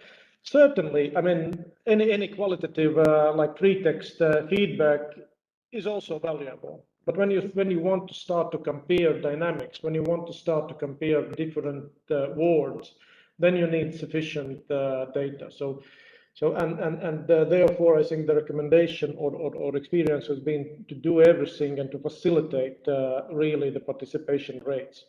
Not only as I have shared it previously, we have a approach of opting out rather than opting in. So basically, every patient received the questionnaire and as a part of normal hospital procedure, and he obviously has a right to opt out. But as normal procedure, he would be expected to receive the questionnaire. That's one thing. Other thing is obviously there are reminders throughout the journey of his stay that he will receive the questionnaire, and he is aware that he will receive the questionnaire. He can ask the questions, etc., etc. So this is something which I would also like to emphasize, that participation rate is important. And clearly there is a challenge specifically with returning customers. Yeah, so because probably they have completed pretty lengthy questionnaires a few months ago, and if they return, well, the motivation to do so once more is obviously lower. But anyway, so regarding the usage of the results, I think we have a very robust approach to use the results, and basically starting from the way we manage the patient experience. So I think, well, from the day one, we basically established a separate structure of patient experience department, if I may say so. Although not being a big department, but anyway, there is a person in charge, the patient experience manager, which is actually sitting on a management level. So and also having full support from the management board, from myself. So, and that's from day one, basically, is putting significant emphasis on the results, yeah, and leveling these results almost to the same level as the clinical outcomes. Yeah, so basically, to giving the weight for this exercise, and then basically almost from the day one, we started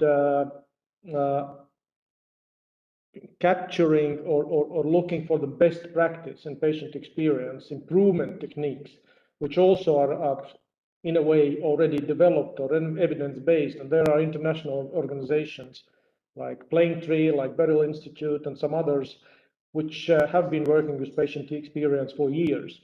And therefore, so it's much easier to kind of utilize validated instruments or validated approaches to do the things. If you want to address the fear, okay, there is set of ways how to do that. If you want to like improve the communication, there are like a set of recommendations how to do that. So you don't need really to invent yourself a bicycle on every single step.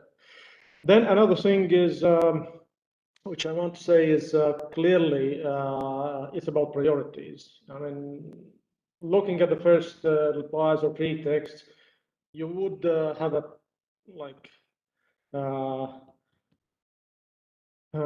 the willingness to address very many questions at the same time and go in very many directions. But you need to be like pretty strict about the setting of priorities.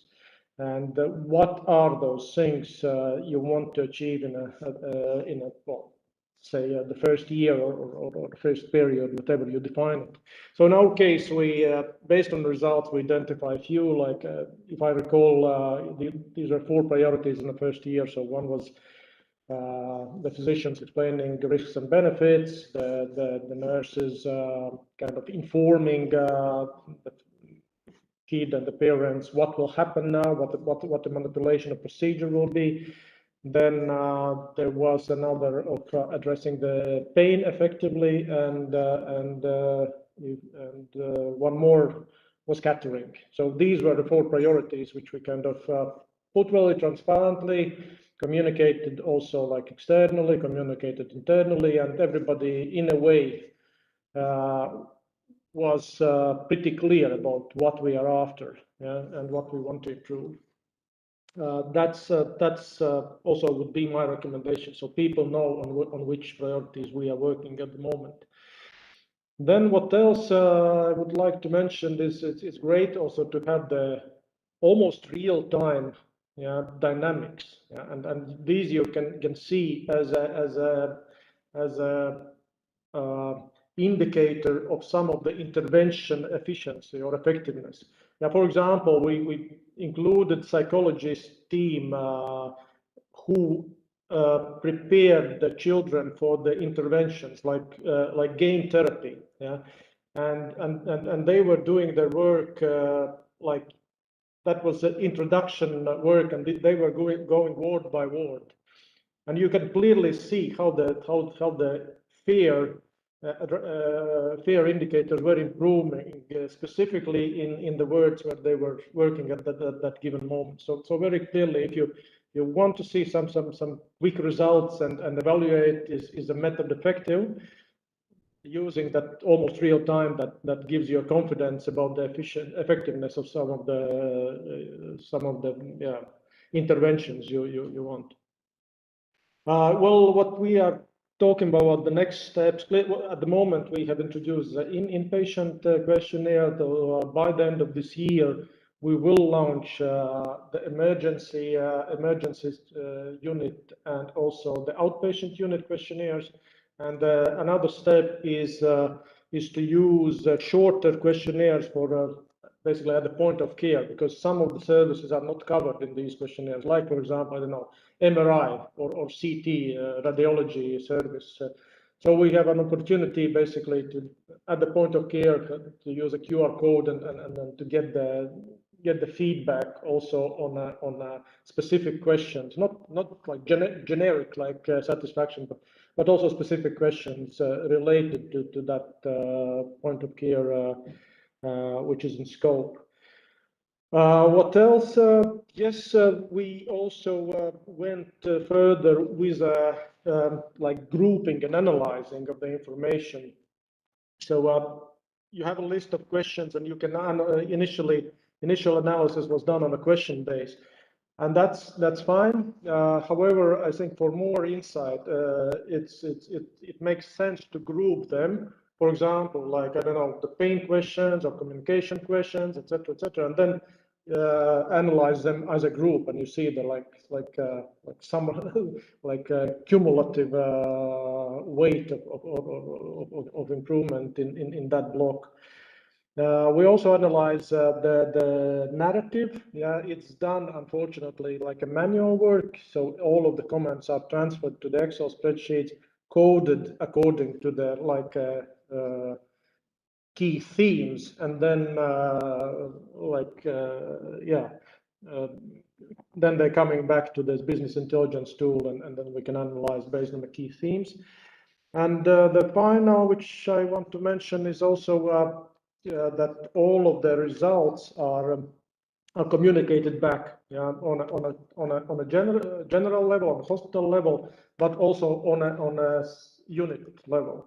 So we already 2 years had a competition, if I may say so, between the words regarding like top results, the biggest improvements, etc., etc. So that the top performers are prized with, I think, quite valuable prizes as a teams, not individual, but as teams. So we are not displaying the lowest ones, but all of the results are twice a year discussed with each of the unit individually. So individually they know their results. So but publicly, so we are kind of showing the top results, communicating about the winners. Okay, I could talk much more, but then I'm a bit concerned about the time, so I will shut up here. Very many thanks, because it's experience like this that are useful also, not only to involve and engage the other hospitals, but also that shows how this information can be really used in practice, no? And so you really provide us a very nice examples on how to use this data, how you use this data, but also the recommendation, no? Because it's just like in brown table of like this one, in which we can try also to pick up which are the recommendation that could be also shared with the other experience or the other hospitals, in order to spread out and to take more advantage as it possible from the information that could be used from this kind of service. So thanks also for the tips about how to increase the rate, like using the default option of opt-in. So and also the others, like the showing the what could be talked as the naming, theming, no, of the units, words that are the best, in order to providing them the prizes, the awards, but not sharing with the rest the information of the units that are at the bottom, with which you have another kind of communication, and you use another tool to discuss with them the results coming from data. So thank you very much for having provided us all these examples. So I will ask now to Laura Badune, who is the patient experience manager of the Riga Clinical University Hospital of Latvia. So as a patient experience manager, how do you use this information? How do you communicate this information into your hospital with the different stakeholders, like Dr. Abels highlighted? It's important also how to report the feedback to patient, person, as he said, not patient. Also to professionals and to the head of unit, which is your work in using this data?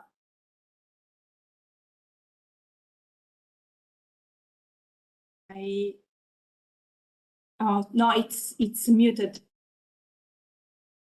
We cannot hear you. Okay. Yeah. Okay. Sorry. Thank you, Laura. Okay. Yes. Thank you. Yes. So as you understand, we are just in the beginning of this whole road. So a lot of things are still ahead of us, and we started gathering the data in June this year, and more importantly, started working or putting together the patient experience management only in September this year. So at the moment, we haven't disseminated the data among the wards specifically or discussed the results, because our primary focus at the moment is to ensure that the representatives and reliability of the data, since the response rate for these questionnaires needs to be improved quite substantially at the moment.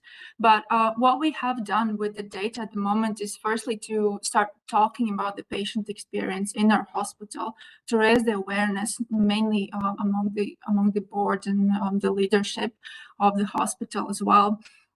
So this is what we are working on at the moment, to make sure that when we do go further talking to the wards and working on improvements of the patient experience, that the data is actually not questionable, because I feel like we have one opportunity to make this first impression before people start. So, for example, trying to reject the idea as a whole, especially knowing that for most health professionals, the first focus primarily is the treatment of the patient, and we haven't spoken as much about the patient experience and the importance of it.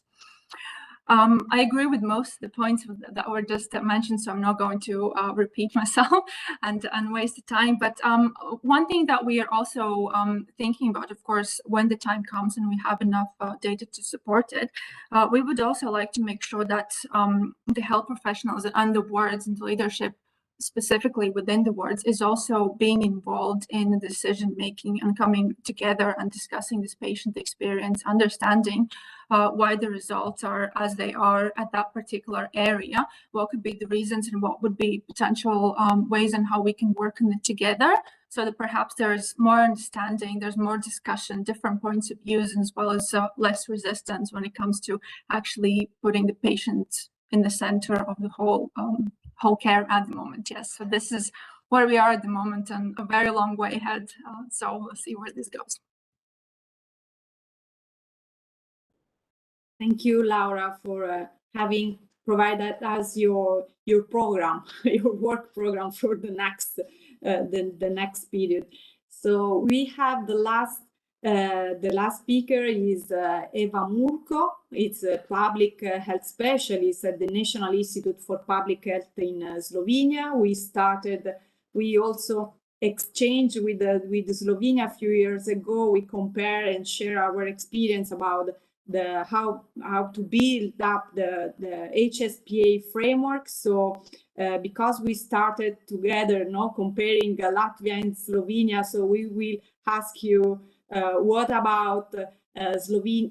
What's the use or the program of Slovenia, or in general the state of art of Slovenia in collecting PREMS data or patient experience in general information. So thank you to be here. Very much for inviting me. You can hear me? Yeah, very well. Yeah, so Slovenia actually conducted a PREMS and PROMS project between 2017 and 2019 with the help of Nhs Institute from Netherlands. And actually from then on, the National Institute of Public Health is now carrying on the PREMS program. And the PROMS program is actually now being carried out on behalf of Ministry of Health. So I will only be talking about the PREMS. And we are actually conducting an annual national PREMS survey in all acute hospitals. There are 22 actually in Slovenia, and also a national PREMS survey in outpatient specialized clinics.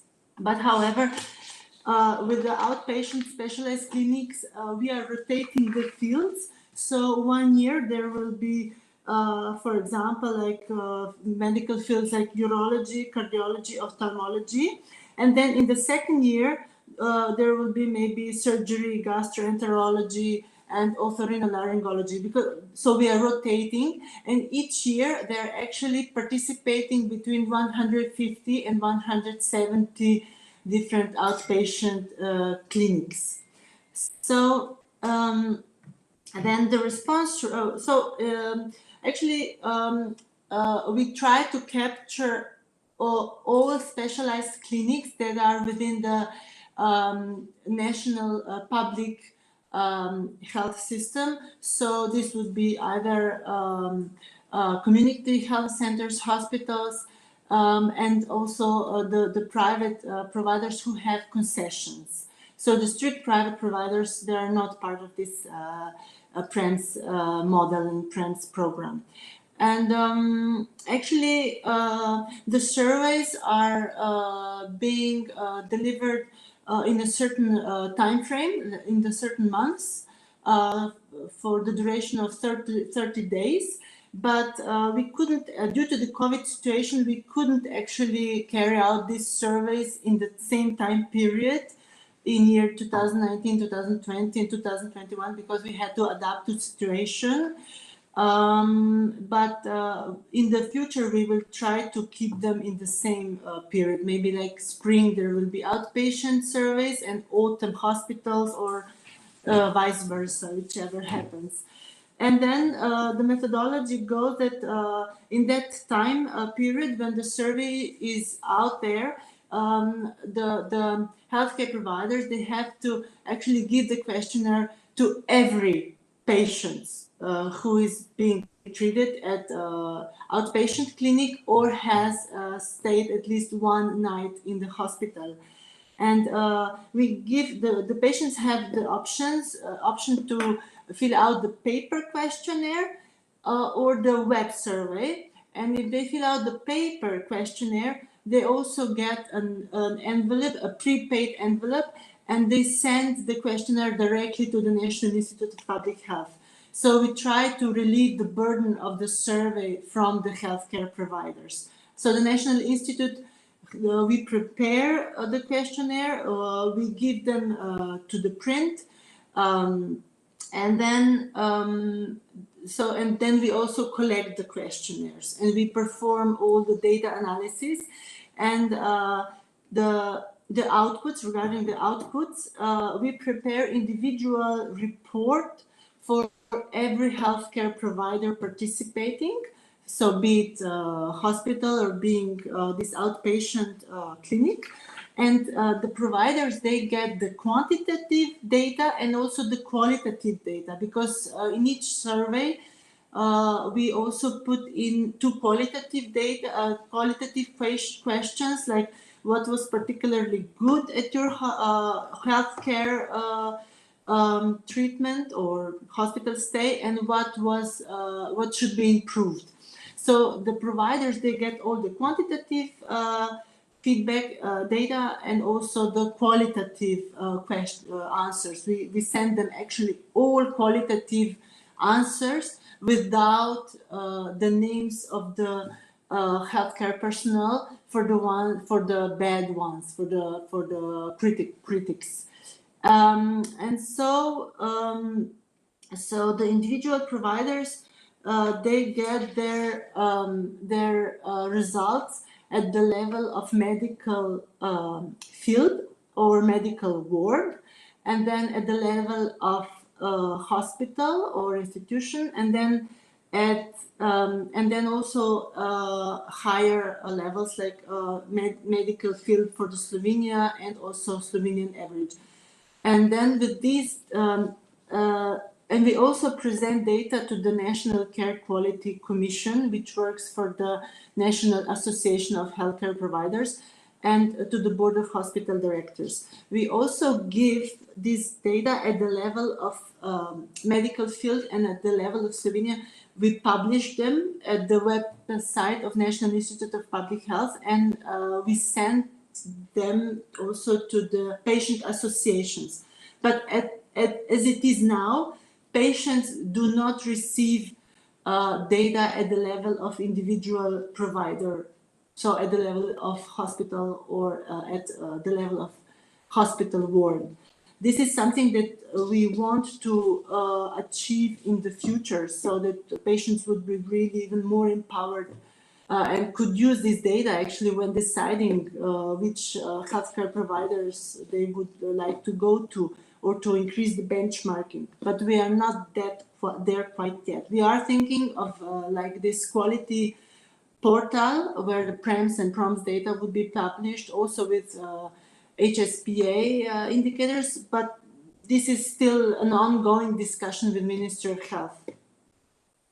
And so what is particularly maybe interesting also for other countries, at the end of each survey, we send a feedback survey to healthcare providers. So be it hospitals or these outpatient clinics. And we actually ask them in the survey, how do they use the PREMS results? And if these PREMS results were used to increase quality of care, and if they had any technical issues regarding the survey, or if they also propose some improvements for the survey. And we find out that the providers are quite, I mean, some of them are very satisfied, or they praise the survey, and they use the survey results for their accreditation, to prolong their accreditation certificate, or to prolong some other quality certificates like ISO standards. And also in Slovenia, every hospital, they must have a quality committee board, and it is then the quality committee board that analyzes the results of the survey and then presents these results to the hospital manager. And then they together decide how they will use the survey to improve quality care. So I know that, for example, if the survey points out to maybe relationship or attitude of doctor to patients, then the head of the ward will talk to their staff, his medical staff at the level of ward to tackle that issue. Or if now in the first hospital PREMS survey in 2019, a lot of patients pointed out to the infrastructure difficulties, like poor beds, poor hospital equipment, poor furniture.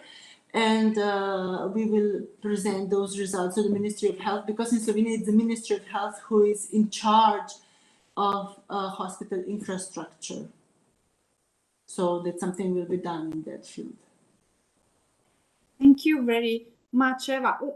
A question about the how you show data, because you said that you provide information to patient, but overall, not distinguishing from the results achieved from each provider, but each provider receive an individual report, but do they have information about what the performance of the others, or just the average? How do they compare with the other, or if they don't compare? I don't know, because it's not done at the patient level, but is it clear also at the provider level, or at the level of the other committee that you mentioned that you are using this information? Yes, so for now, they can only see results for themselves, and they can only compare with themselves for the previous year. So there is not yet any benchmark possible. So the providers don't see the results of other providers at the provider level. They see just the national level, for the medical field and for Slovenia. So yes, they know their position and the national average. Actually, I forgot to mention that we encourage providers to publish their results on their web pages. And actually for the hospitals, I think 2/3, I think it is 2/3 of the hospitals, some of the hospitals, they do publish their own results on their web page and others don't.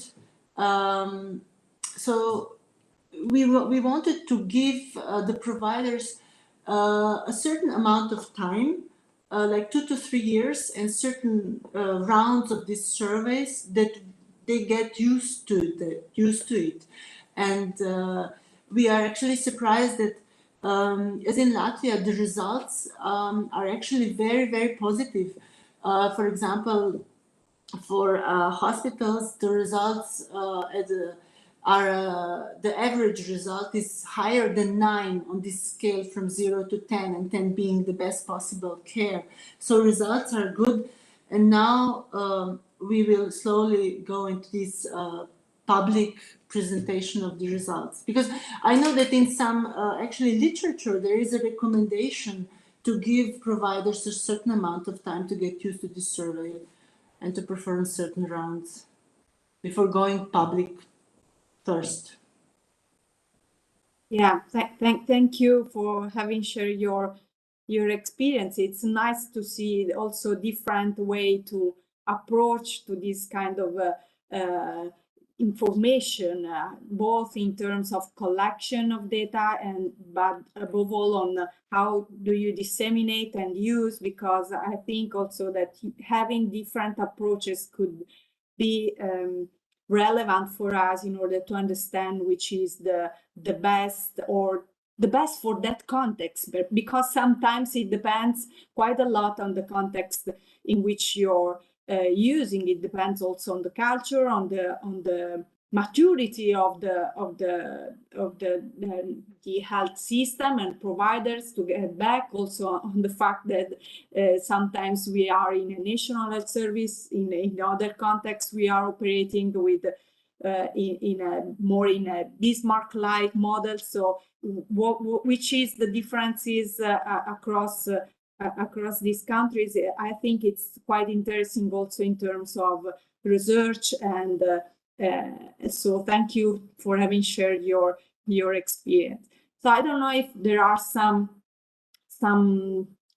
questions from the others, because we are just arrived at 1 o'clock, so it's time to close this very interesting seminar and workshop that we have done. So we have shared the experience, international experience, with the keynote speaker at the beginning, and also with the Latvian partner, with the Slovenian Ministry of Health and National Public Institute. So it's quite interesting to have you heard also from Italian side how we are trying to benefit from this information, which are more and more complementing information coming from administrative data and clinical data. So Professor Nuti sent me a text message saying that she could not close the session, but she asked me to provide you with her greetings. And in closing up this meeting, I would really say that as I followed the results coming from the project, from the Latvian project, through the eyes of Ilaria, and also talking with Federico Paoli. I would say that, and also especially also talking with Domenico Cerasolo, who is our responsible of the health information system at the lab, who is also the guy who is leading with us the technical infrastructure together with the other researchers in order to implement more and more the PREMS survey across the hospitals in Tuscany, in Veneto region, and in the other region that are participating at our network. And when we saw the results of Latvian partner, we were so impressed, because we know how much effort we need to put in, not only as a researcher or technical staff, but it's quite a moment in which we need more effort coming from the general director, coming from the Ministry of Health. So it's not really easy to implement or start this new process, because it's a process that requires change, and we know that change is always it's not easy in such complex organization like the healthcare sector. So the results achieved from the Latvian partner really impressed us, because we were at the beginning a little bit prudent, not saying, okay, we want to achieve 1,000 of responses at the beginning, and then the results are 10,000. So it's quite really interesting how the Latvian Ministry of Health and the Latvian team was able to achieve these results. So really thank you, because it's not only a success for the country, but I think it's a great example of the fact that every country could achieve, or could achieve such results if they believe in these instruments, if they put the effort in achieving these results. So thank you for having provide us the example, the real example that it is possible to achieve such standard. And then I would also thank all the keynote speaker, because everyone has underlined that measures are not enough if they are not used. But in this last session, we heard that the hospital that already use these data are using this information just like the others. Has the director of the Children Clinical University Hospital underlined that they use this information to set priorities, to also to use it as an award to units and the professionals, as well as also the experience from Italy that use this information in a sort of lean management process.